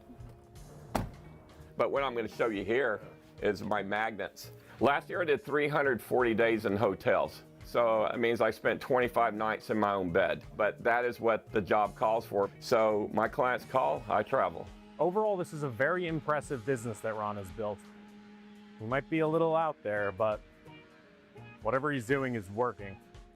Beyond bunkers, there are a slew of other very expensive doomsday solutions in this price tier. High security compounds, remote land with airstrips, armored vehicles, $25 million bunker membership. This is what I see as a foolproof bunker, okay? When I see somebody prepping, I think it's this or nothing. Like an actual Fallout Warzone-based shelter in the middle of nowhere. There's a company called Safe that engineers some of the most impressive stuff you'll see in this space. Like a fortress in America that has a moat with cannons that can shoot flammable liquid onto the moat to light it on fire. The compound has multiple tunnels leading in and out, and one of them can be activated to basically act like a giant microwave. Wild stuff. All right, well, that's the end of the day with Ron, and that was quite the experience. Let's just say I'm not surprised the guy that's the king of luxury doomsday bunkers operates the way he does. It's hard for me to say what my takeaways are. I'm kind of torn, to be honest. Obviously, Ron makes a compelling case for bunkers, but Scott sees things differently. I'm not a pro bunker guy unless they are for tornado shelters. They require constant attention, maintenance, intervention. Bunkers are easy to disable as well. If somebody finds your bunker, you're not getting out of it. They're not where you should. Oh, what? Like they'll just block you in? You'll never be out. You'll never be able to leave. Your money when it comes to preparedness. So why do you think people buy them and spend ridiculous amounts of money on them? Because they have ridiculous amounts of money to begin with. You've opened up a big can of worms here. Yeah, like why do they have like cubicles in this shelter? What are we doing on a fucking Mac on a Mac computer right now? To begin with, you've opened up a big can of worms here, James. So to bring it back to my core question, how much do you think it would realistically cost me to survive the apocalypse? About $1 million. No, I'm just kidding. So I don't think I could throw a dollar amount at surviving the apocalypse. So let's come up with a realistic scenario on how much it would cost to mitigate against that. Can we do that? My follow-up was, is that even a fair question? Okay. I do believe that you should prepare, that everybody should prepare for the scenarios that you've already seen happen in your life, the likely scenarios. So it looks like no amount of money will truly save me or you in an apocalypse or doomsday scenario. It might buy you time, it might make things a little more comfortable, But there's no product, bunker, or system that guarantees survival when everything completely falls apart. If I got that one guy, not Ron Hubbard, the other dude, seemed a lot more about like natural disaster preparedness versus actually getting ready to fucking survive a nuclear blast. Plus the bunker, this is how much I would have spent. Overall, $739,000. I would have spent.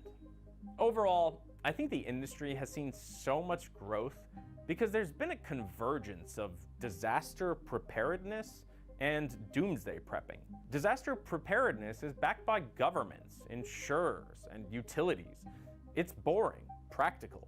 Doomsday prepping has always been culturally fringe. It's individualized. But climate disasters are more frequent, power grids are less reliable, insurance is retreating in certain areas, the pandemic was a wake-up call, and governments are increasingly telling people to be more self-sufficient in an emergency. Now there's a middle ground made up of average people like you and I who don't want to rely entirely on institutions, but still want to be prepared for when something goes wrong. How far someone goes and how much they're willing to spend is defined by how likely they think that disaster they're prepping for is, or how paranoid they are about it, if it's more on the extreme side. And yes, there are definitely companies and products that take advantage of escalating fear and paranoia. Like I said before, we have been through a lot, and we're all just a little bit more uncertain. So, in my opinion, prepping didn't really go mainstream. It just got rebranded. Ron, what do you... Yeah, I think that, like, a lot of these businesses are obviously going to be like, oh, you need... Like, you can't really take Ron's word alone. Because obviously he has a financial incentive to go, hey, the apocalypse could happen at any moment. You need to have a fucking bunker. Because, like, he makes money on bunkers. Like, if they're making money from the business, you have to take, like, what they say, you know, in some level of validity, but also, like, recognize there's an incentive for them to give you that information.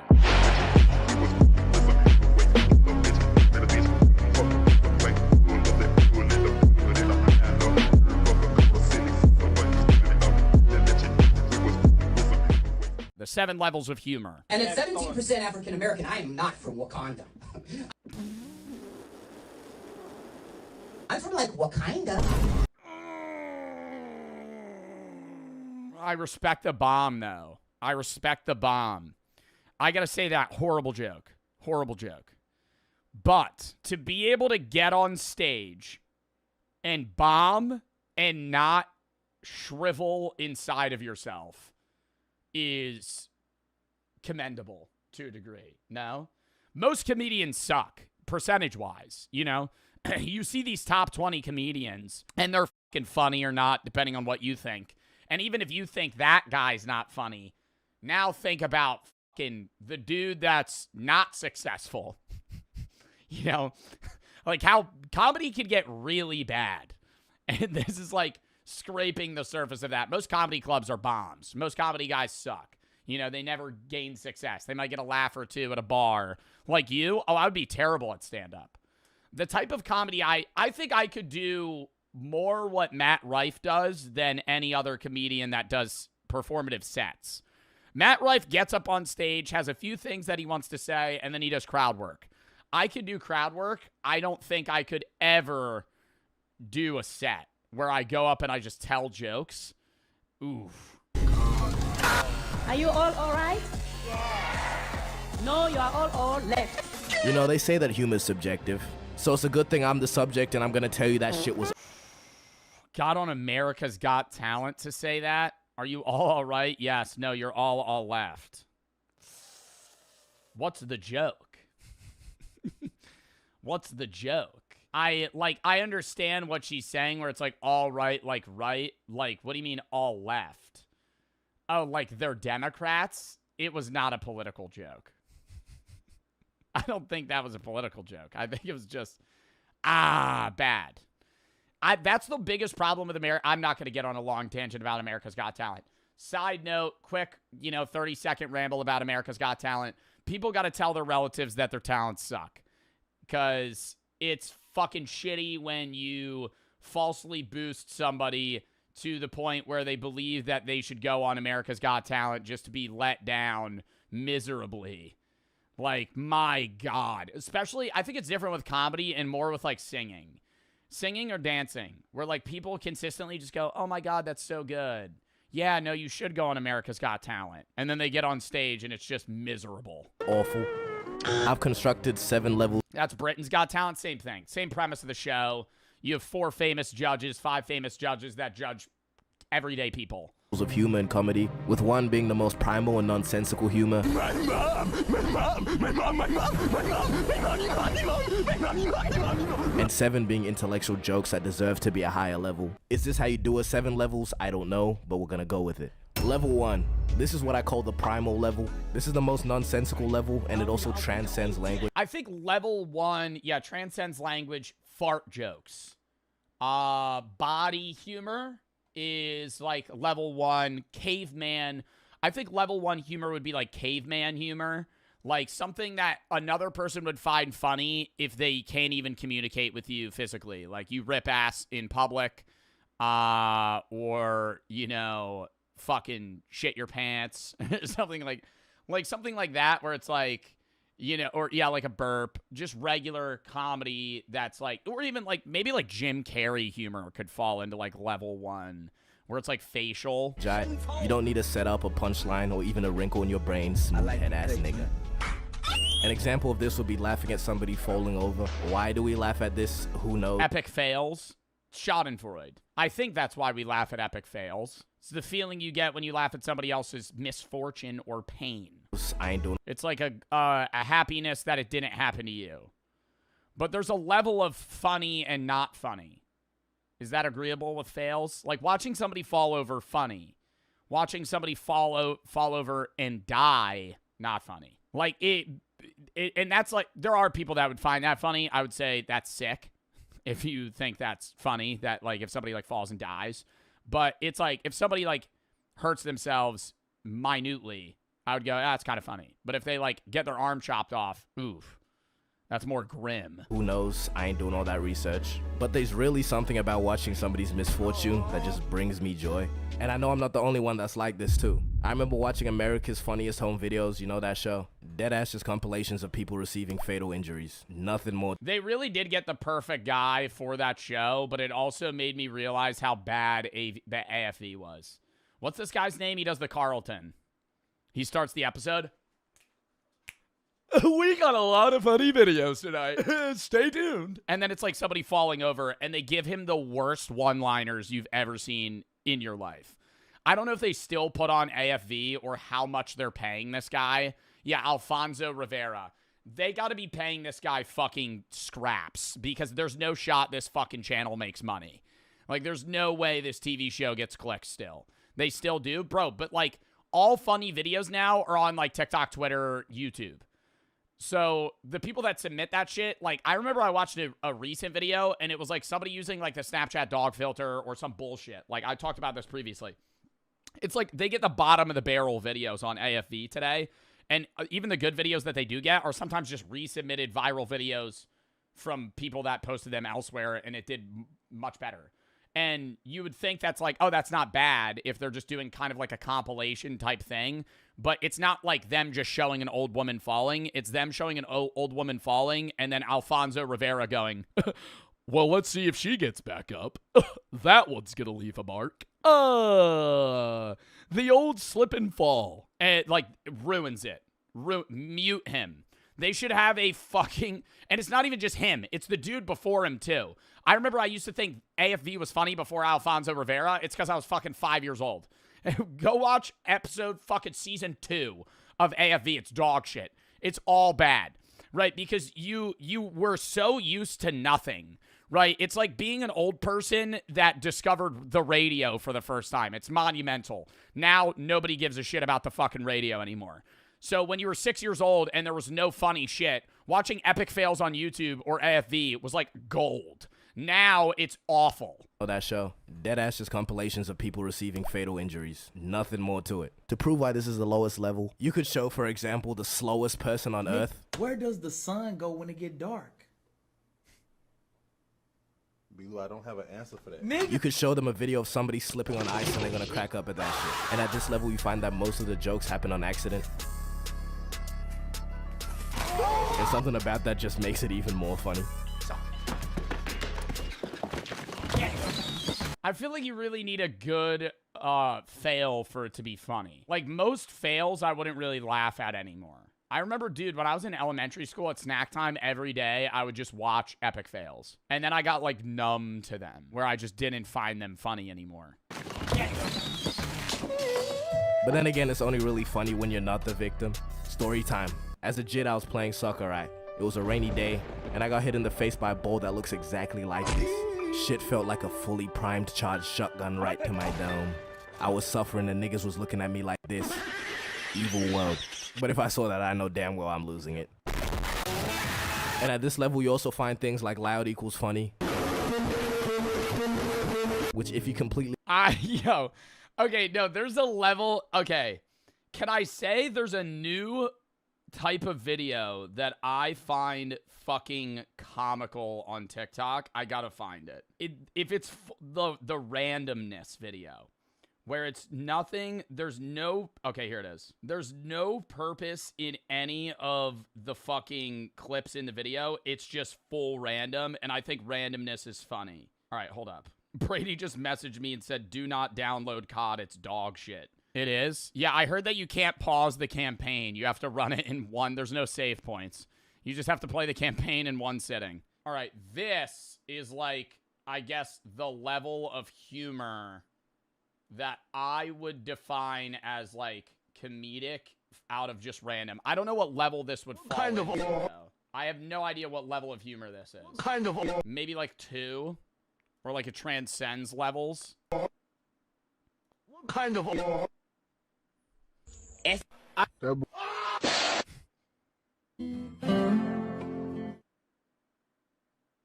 Like, okay, now that I'm watching it back, it wasn't that funny. I saw that at like 3 a.m. one day, and I thought that shit was fucking hilarious. Really disagree with you just hating, you know, sometimes it is the case, but sometimes it's also just annoying. Yeah, it's brain rot. A lot of people think I'm confident, but I'm actually just loud.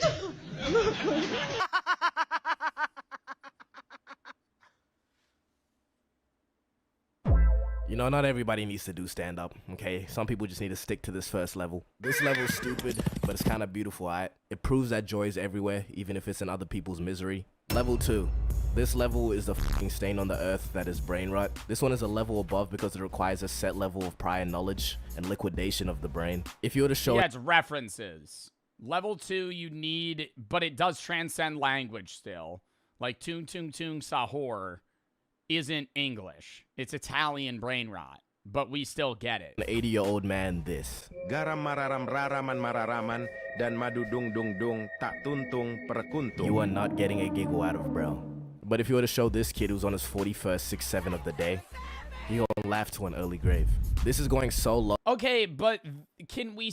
I gotta say, brain rot inherently isn't funny. It's the repetitiveness of the brain rot that makes it funny. I think the low taper fade was the first example of this, where the meme died, and then people were like, I'm just gonna drag this meme like it's a dead horse across fucking hard asphalt.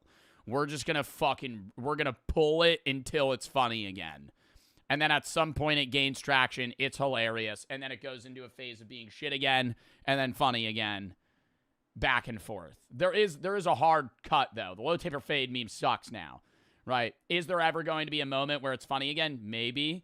Like, in a year from now, if I saw, like, a random edit that just pivoted to a low taper fade meme, I would be like, oh, that's funny. I remember that. Oh, because, you know, obviously it's not... 6-7 pisses me off, though, because it's like, it refuses to fade from existence.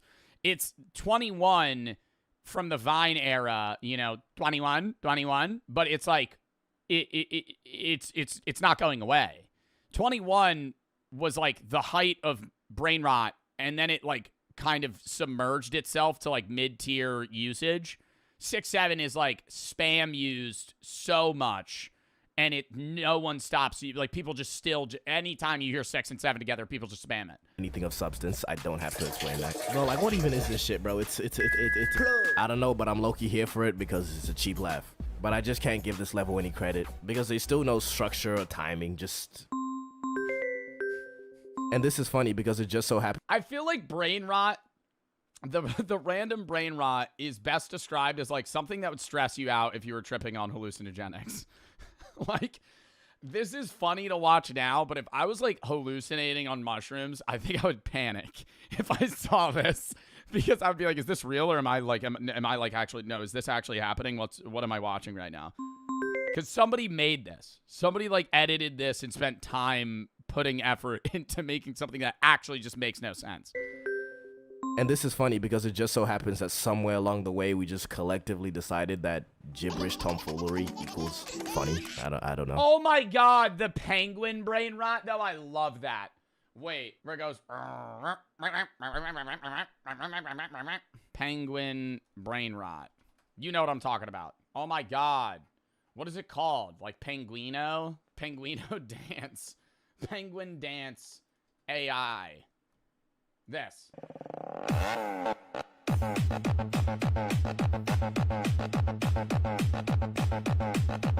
Like, why do I enjoy watching that?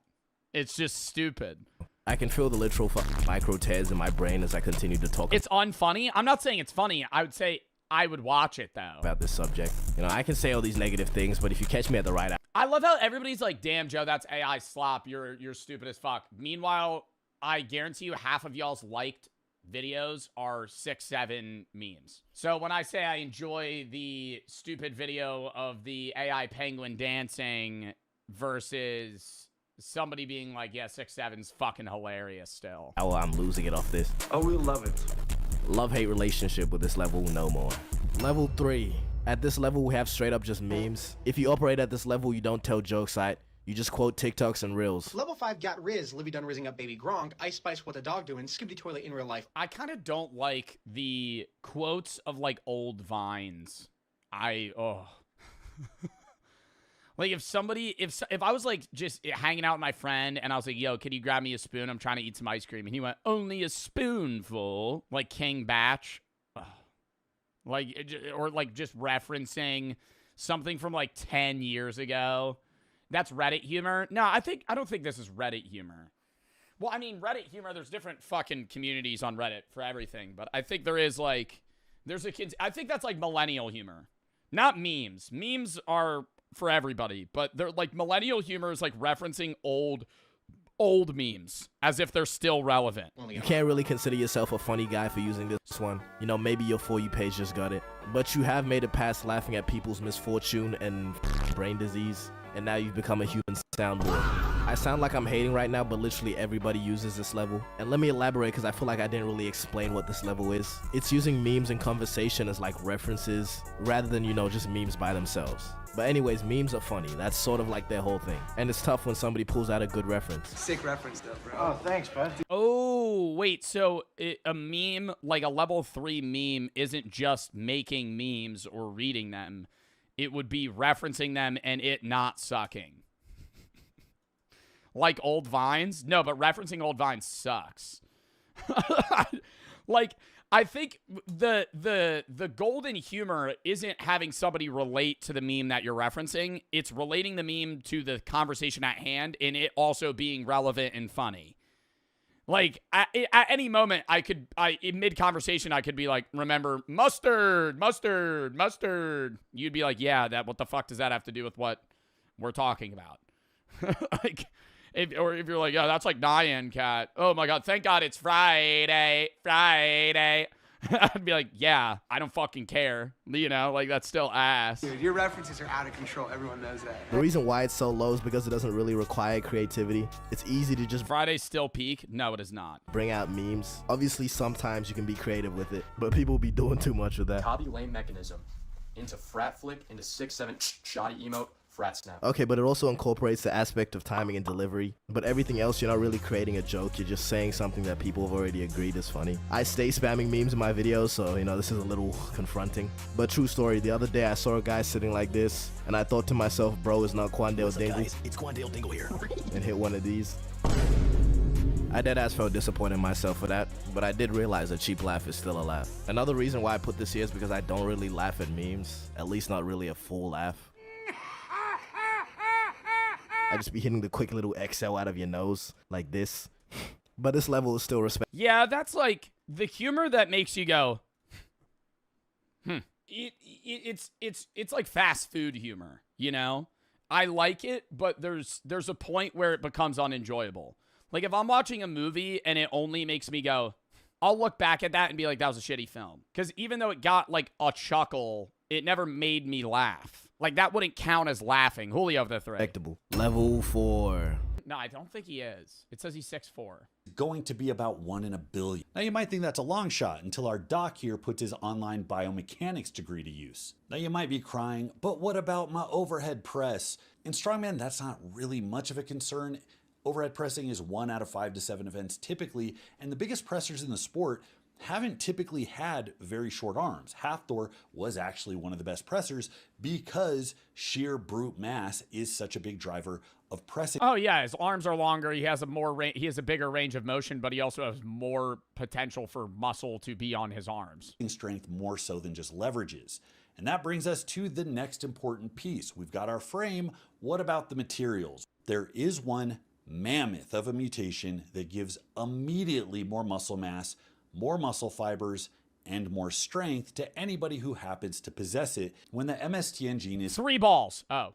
Completely knocked out, you get 60 to 100% more muscle mass and 50 to 70% more absolute force production. Now, while we've seen this in mice, we've seen it in cattle, we've even seen it in breeds of dogs, it is extremely rare in people. Oh my God. Is that a greyhound? The one case study that we have is a child that was born in Germany in 2004. Brother! I mean, thank fuck they blurred it, but still. Okay, so far we've got selective breeding to guarantee our guy's going to be over 7 feet.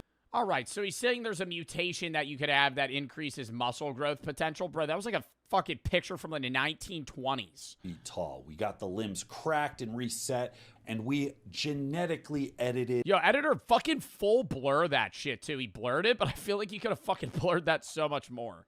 I know he was trying to show the leg muscles, but still. This freak so that they are just double muscled like crazy. Yeah, I think he's ready. Let's see what we It's called the Hercules gene. Eddie has it. Got here.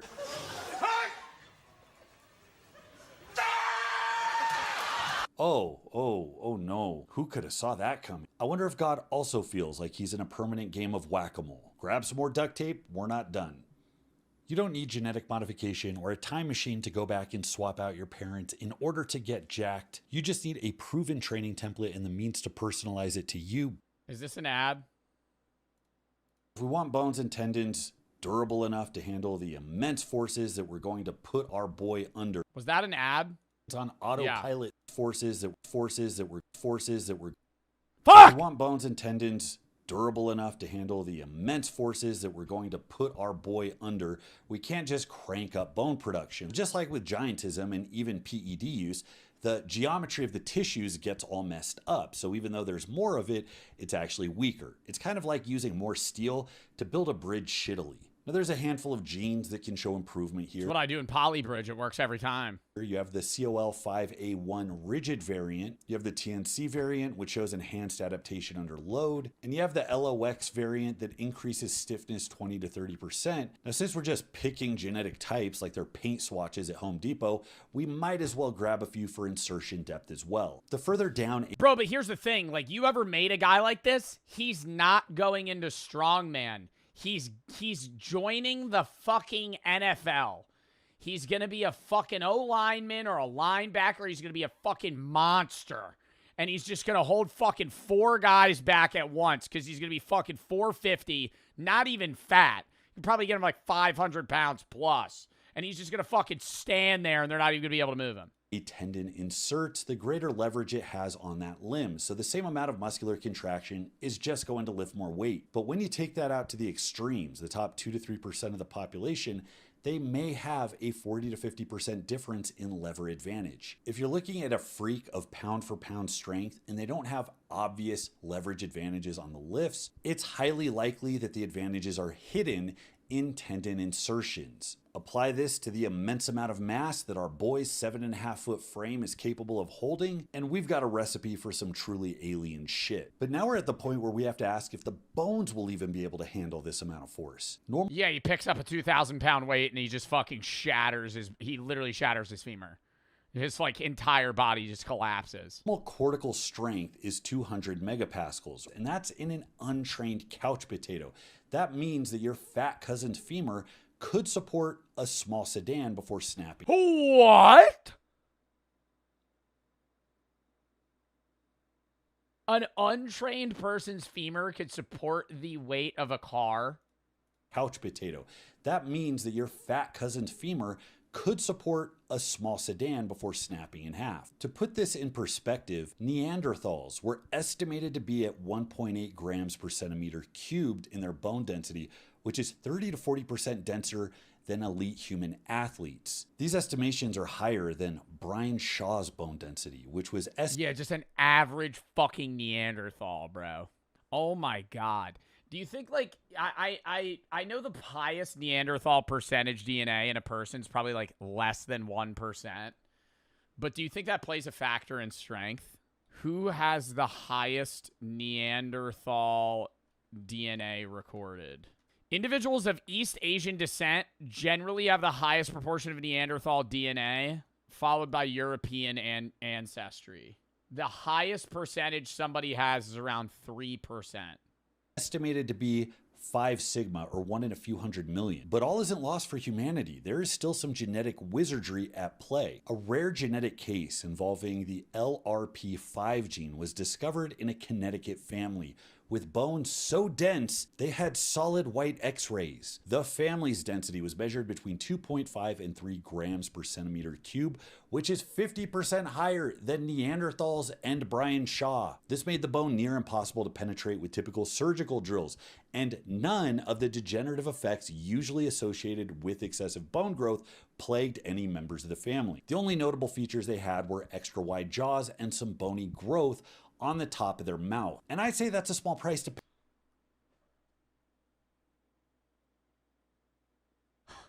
He's going to say that's some small price to pay to be able to lift 1,000 pounds. What do you mean? Like, if you have this bone density, you just start having weird growths just come out of the top of your fucking, like, palate? And I'd say that's a small price to pay. If we're going to pull a Dr. Moreau and cobble together an 8-foot human furry and make it run with 5 times its body weight, I think we're so far in that a bumpy mouth, really not a lot to worry about. Now, the odds of getting this trait organically is next to 0, let alone with all of the other features that we've insisted upon so far. But in the near future, when you're selecting your athletic destiny the way you're putting toppings on a pizza at Domino's, yeah, I'll take extra LRP5, hold the anchovies. I love how in-depth he's getting into this. Like, I thought it would just be, like, very surface level shit. He's talking about, like, specific genes you need. We know that muscles produce strength, and we've made sure that we got plenty of muscle, but we haven't quite unleashed it yet. See, your genes had the foresight to toddler-proof your body. By putting a governor on how many motor units you can recruit at once, it makes sure that you're not flying off the handle like a drunk teenager behind the wheel of his Camaro doing donuts in the parking lot. Now, with hacking your nervous system, we can start level 1. These are common genes that bias individuals towards more motivation and more aggression. But these are still more normie gene variations, are pretty common in the population. We're here to push the limits. So what does the next step look like? Level 2 involves the SCN9A gene. You might have seen this in a movie before. This is the genetic variation that makes it so that you can... Oh my God, you don't feel pain? Well, one guy in Deadpool had that. Not feel pain. No pain, no gain? How about no pain, all the gain? This eliminates one of the primary obstacles to training, and that is the sensation of pain and discomfort. Shoulders a little achy? Maybe for you. Yeah, but the problem with that is pain is supposed to be a limiter for you for your health. Like, if you don't feel pain, then, like, even if this person's training, they're like at some point they're going to fucking heavily injure themselves. About to throw this bench press to the moon. You're praying to Jesus to make it through that last drop set of lunges? I'm listening to Spanish phrases on audiobook. And just think of how much money we're going to save on ibuprofen and DMSO. And we don't even have to worry about injury from tendon or muscle ruptures because we've already supercharged our specimen with tendons that could support the Golden Gate Bridge. Now, to bring this back to reality, this might not be as cool as it sounds. For one, these guys can't sweat, and that could be life-threatening in a ball-busting, do-or-die Wait, if you don't feel pain, you can't sweat? Gym session, which isn't great. And also, pain is kind of required to learn to not do things that might kill you. I imagine one of these... Yeah, because then they have no idea what their limits are, and they would just always try to max out higher than they could feasibly lift. Guys tearing... Your pain lets you know your limit so you could push beyond it and then grow progressively. Like, if you have no pain, you don't know your limit. So, yeah, you could train infinitely, but you're probably just going to fatigue yourself more than you normally would want to, and then you're just going to be out of shop for most of the time, and you're not actually going to be efficiently training. Yeah, because you can't feel hot or cold. I thought if you couldn't feel pain, you would still be able to feel hot and cold sensations. Is that literally just like your nerve endings don't work? Busting deadlift workout, pouring the olive oil on the large pizza and scarfing it down as fast as they can, only to start like biting their cheek, and they can't tell the difference between cheek and pizza, and next thing you know, you chew through the side of your face. But remember, guys, we're not here for second place. You gotta risk it for the biscuit. So how about I just breed a few dozen of these 7.5-foot myostatin disabled, pain-free mutant freaks and hope that like 2 or 3 of them make it past puberty. Bob's your uncle, we're setting world records. But guys, we're not even done yet. That was only level... Well, I want to know what you would estimate this person would lift if they had all these genes. 2. Level 3 is going to guarantee that we squeeze every possible ounce out of every single muscle fiber that we have slapped on this frame. This concerns the MAOA gene, often called the warrior gene. Now, when this thing's taking it easy, it's not doing its job, that's actually linked with higher aggression. And in extreme cases, when it's completely knocked out, you get Brunner syndrome. And while it's been associated with cognitive impairment, violent behavior, and problems with impulse control, the trade-off is, you guessed it, retard strength. I mean, look, we could have basically just manufactured our version of Absolute Bane, given our guy a Super Soaker backpack filled with trenbolone acetate, and called it good. But with Brunners, you get basically the same effect, and you just don't have to carry around the backpack. So this is what we've got: extreme height and leverages that are plausible to see in our lifetime, paired with some genetic anomalies that are less plausible. But we know that the capacity is there, and if they occur together in the right mix, we could get something that is truly mythological. But by the time we can make these genetic edits anyways, we're gonna be like the... Yeah, I was gonna say, you're doing the odds here, but at some point they're just gonna be able to like pick and choose genetics. There's going to have to be laws against that, though, because that would be like a real dystopian society if you were able to pick genetics for your kids, because then at that point, there's like, I don't want to say there's no RNG, but like rich people would be able to just consistently spread the gap between the poor and the rich, because rich children would always be the genetically most advantaged, or have the biggest advantage, and then they would spread that to their kids and their kids and their kids. So just be like, if you were poor, you would just be rolling RNG on like your kids' health and what they would be able to do, versus literally just being able to pick and choose genes. Yeah, designer babies to the sense of like making them super intelligent and super fast, super strong, attractive, whatever you wanted, literally whatever you wanted to do. Aliens from Independence Day. All of our ability and our value to society is going to be determined by our completely man-made exoskeleton, and nobody is going to care about the body composition or strength levels of the sad little alien nugget that exists on the inside. And on that note, I'm off to go buy a robot slave. Thanks so much for watching, guys. Leave your comments below. Till next time, this is Bromley. I'll see you. Wow. Somebody said literally playing God. I don't think it would be playing God, because it would be playing God if you were doing it in the designer sense of just picking and choosing traits that you deemed as most valuable.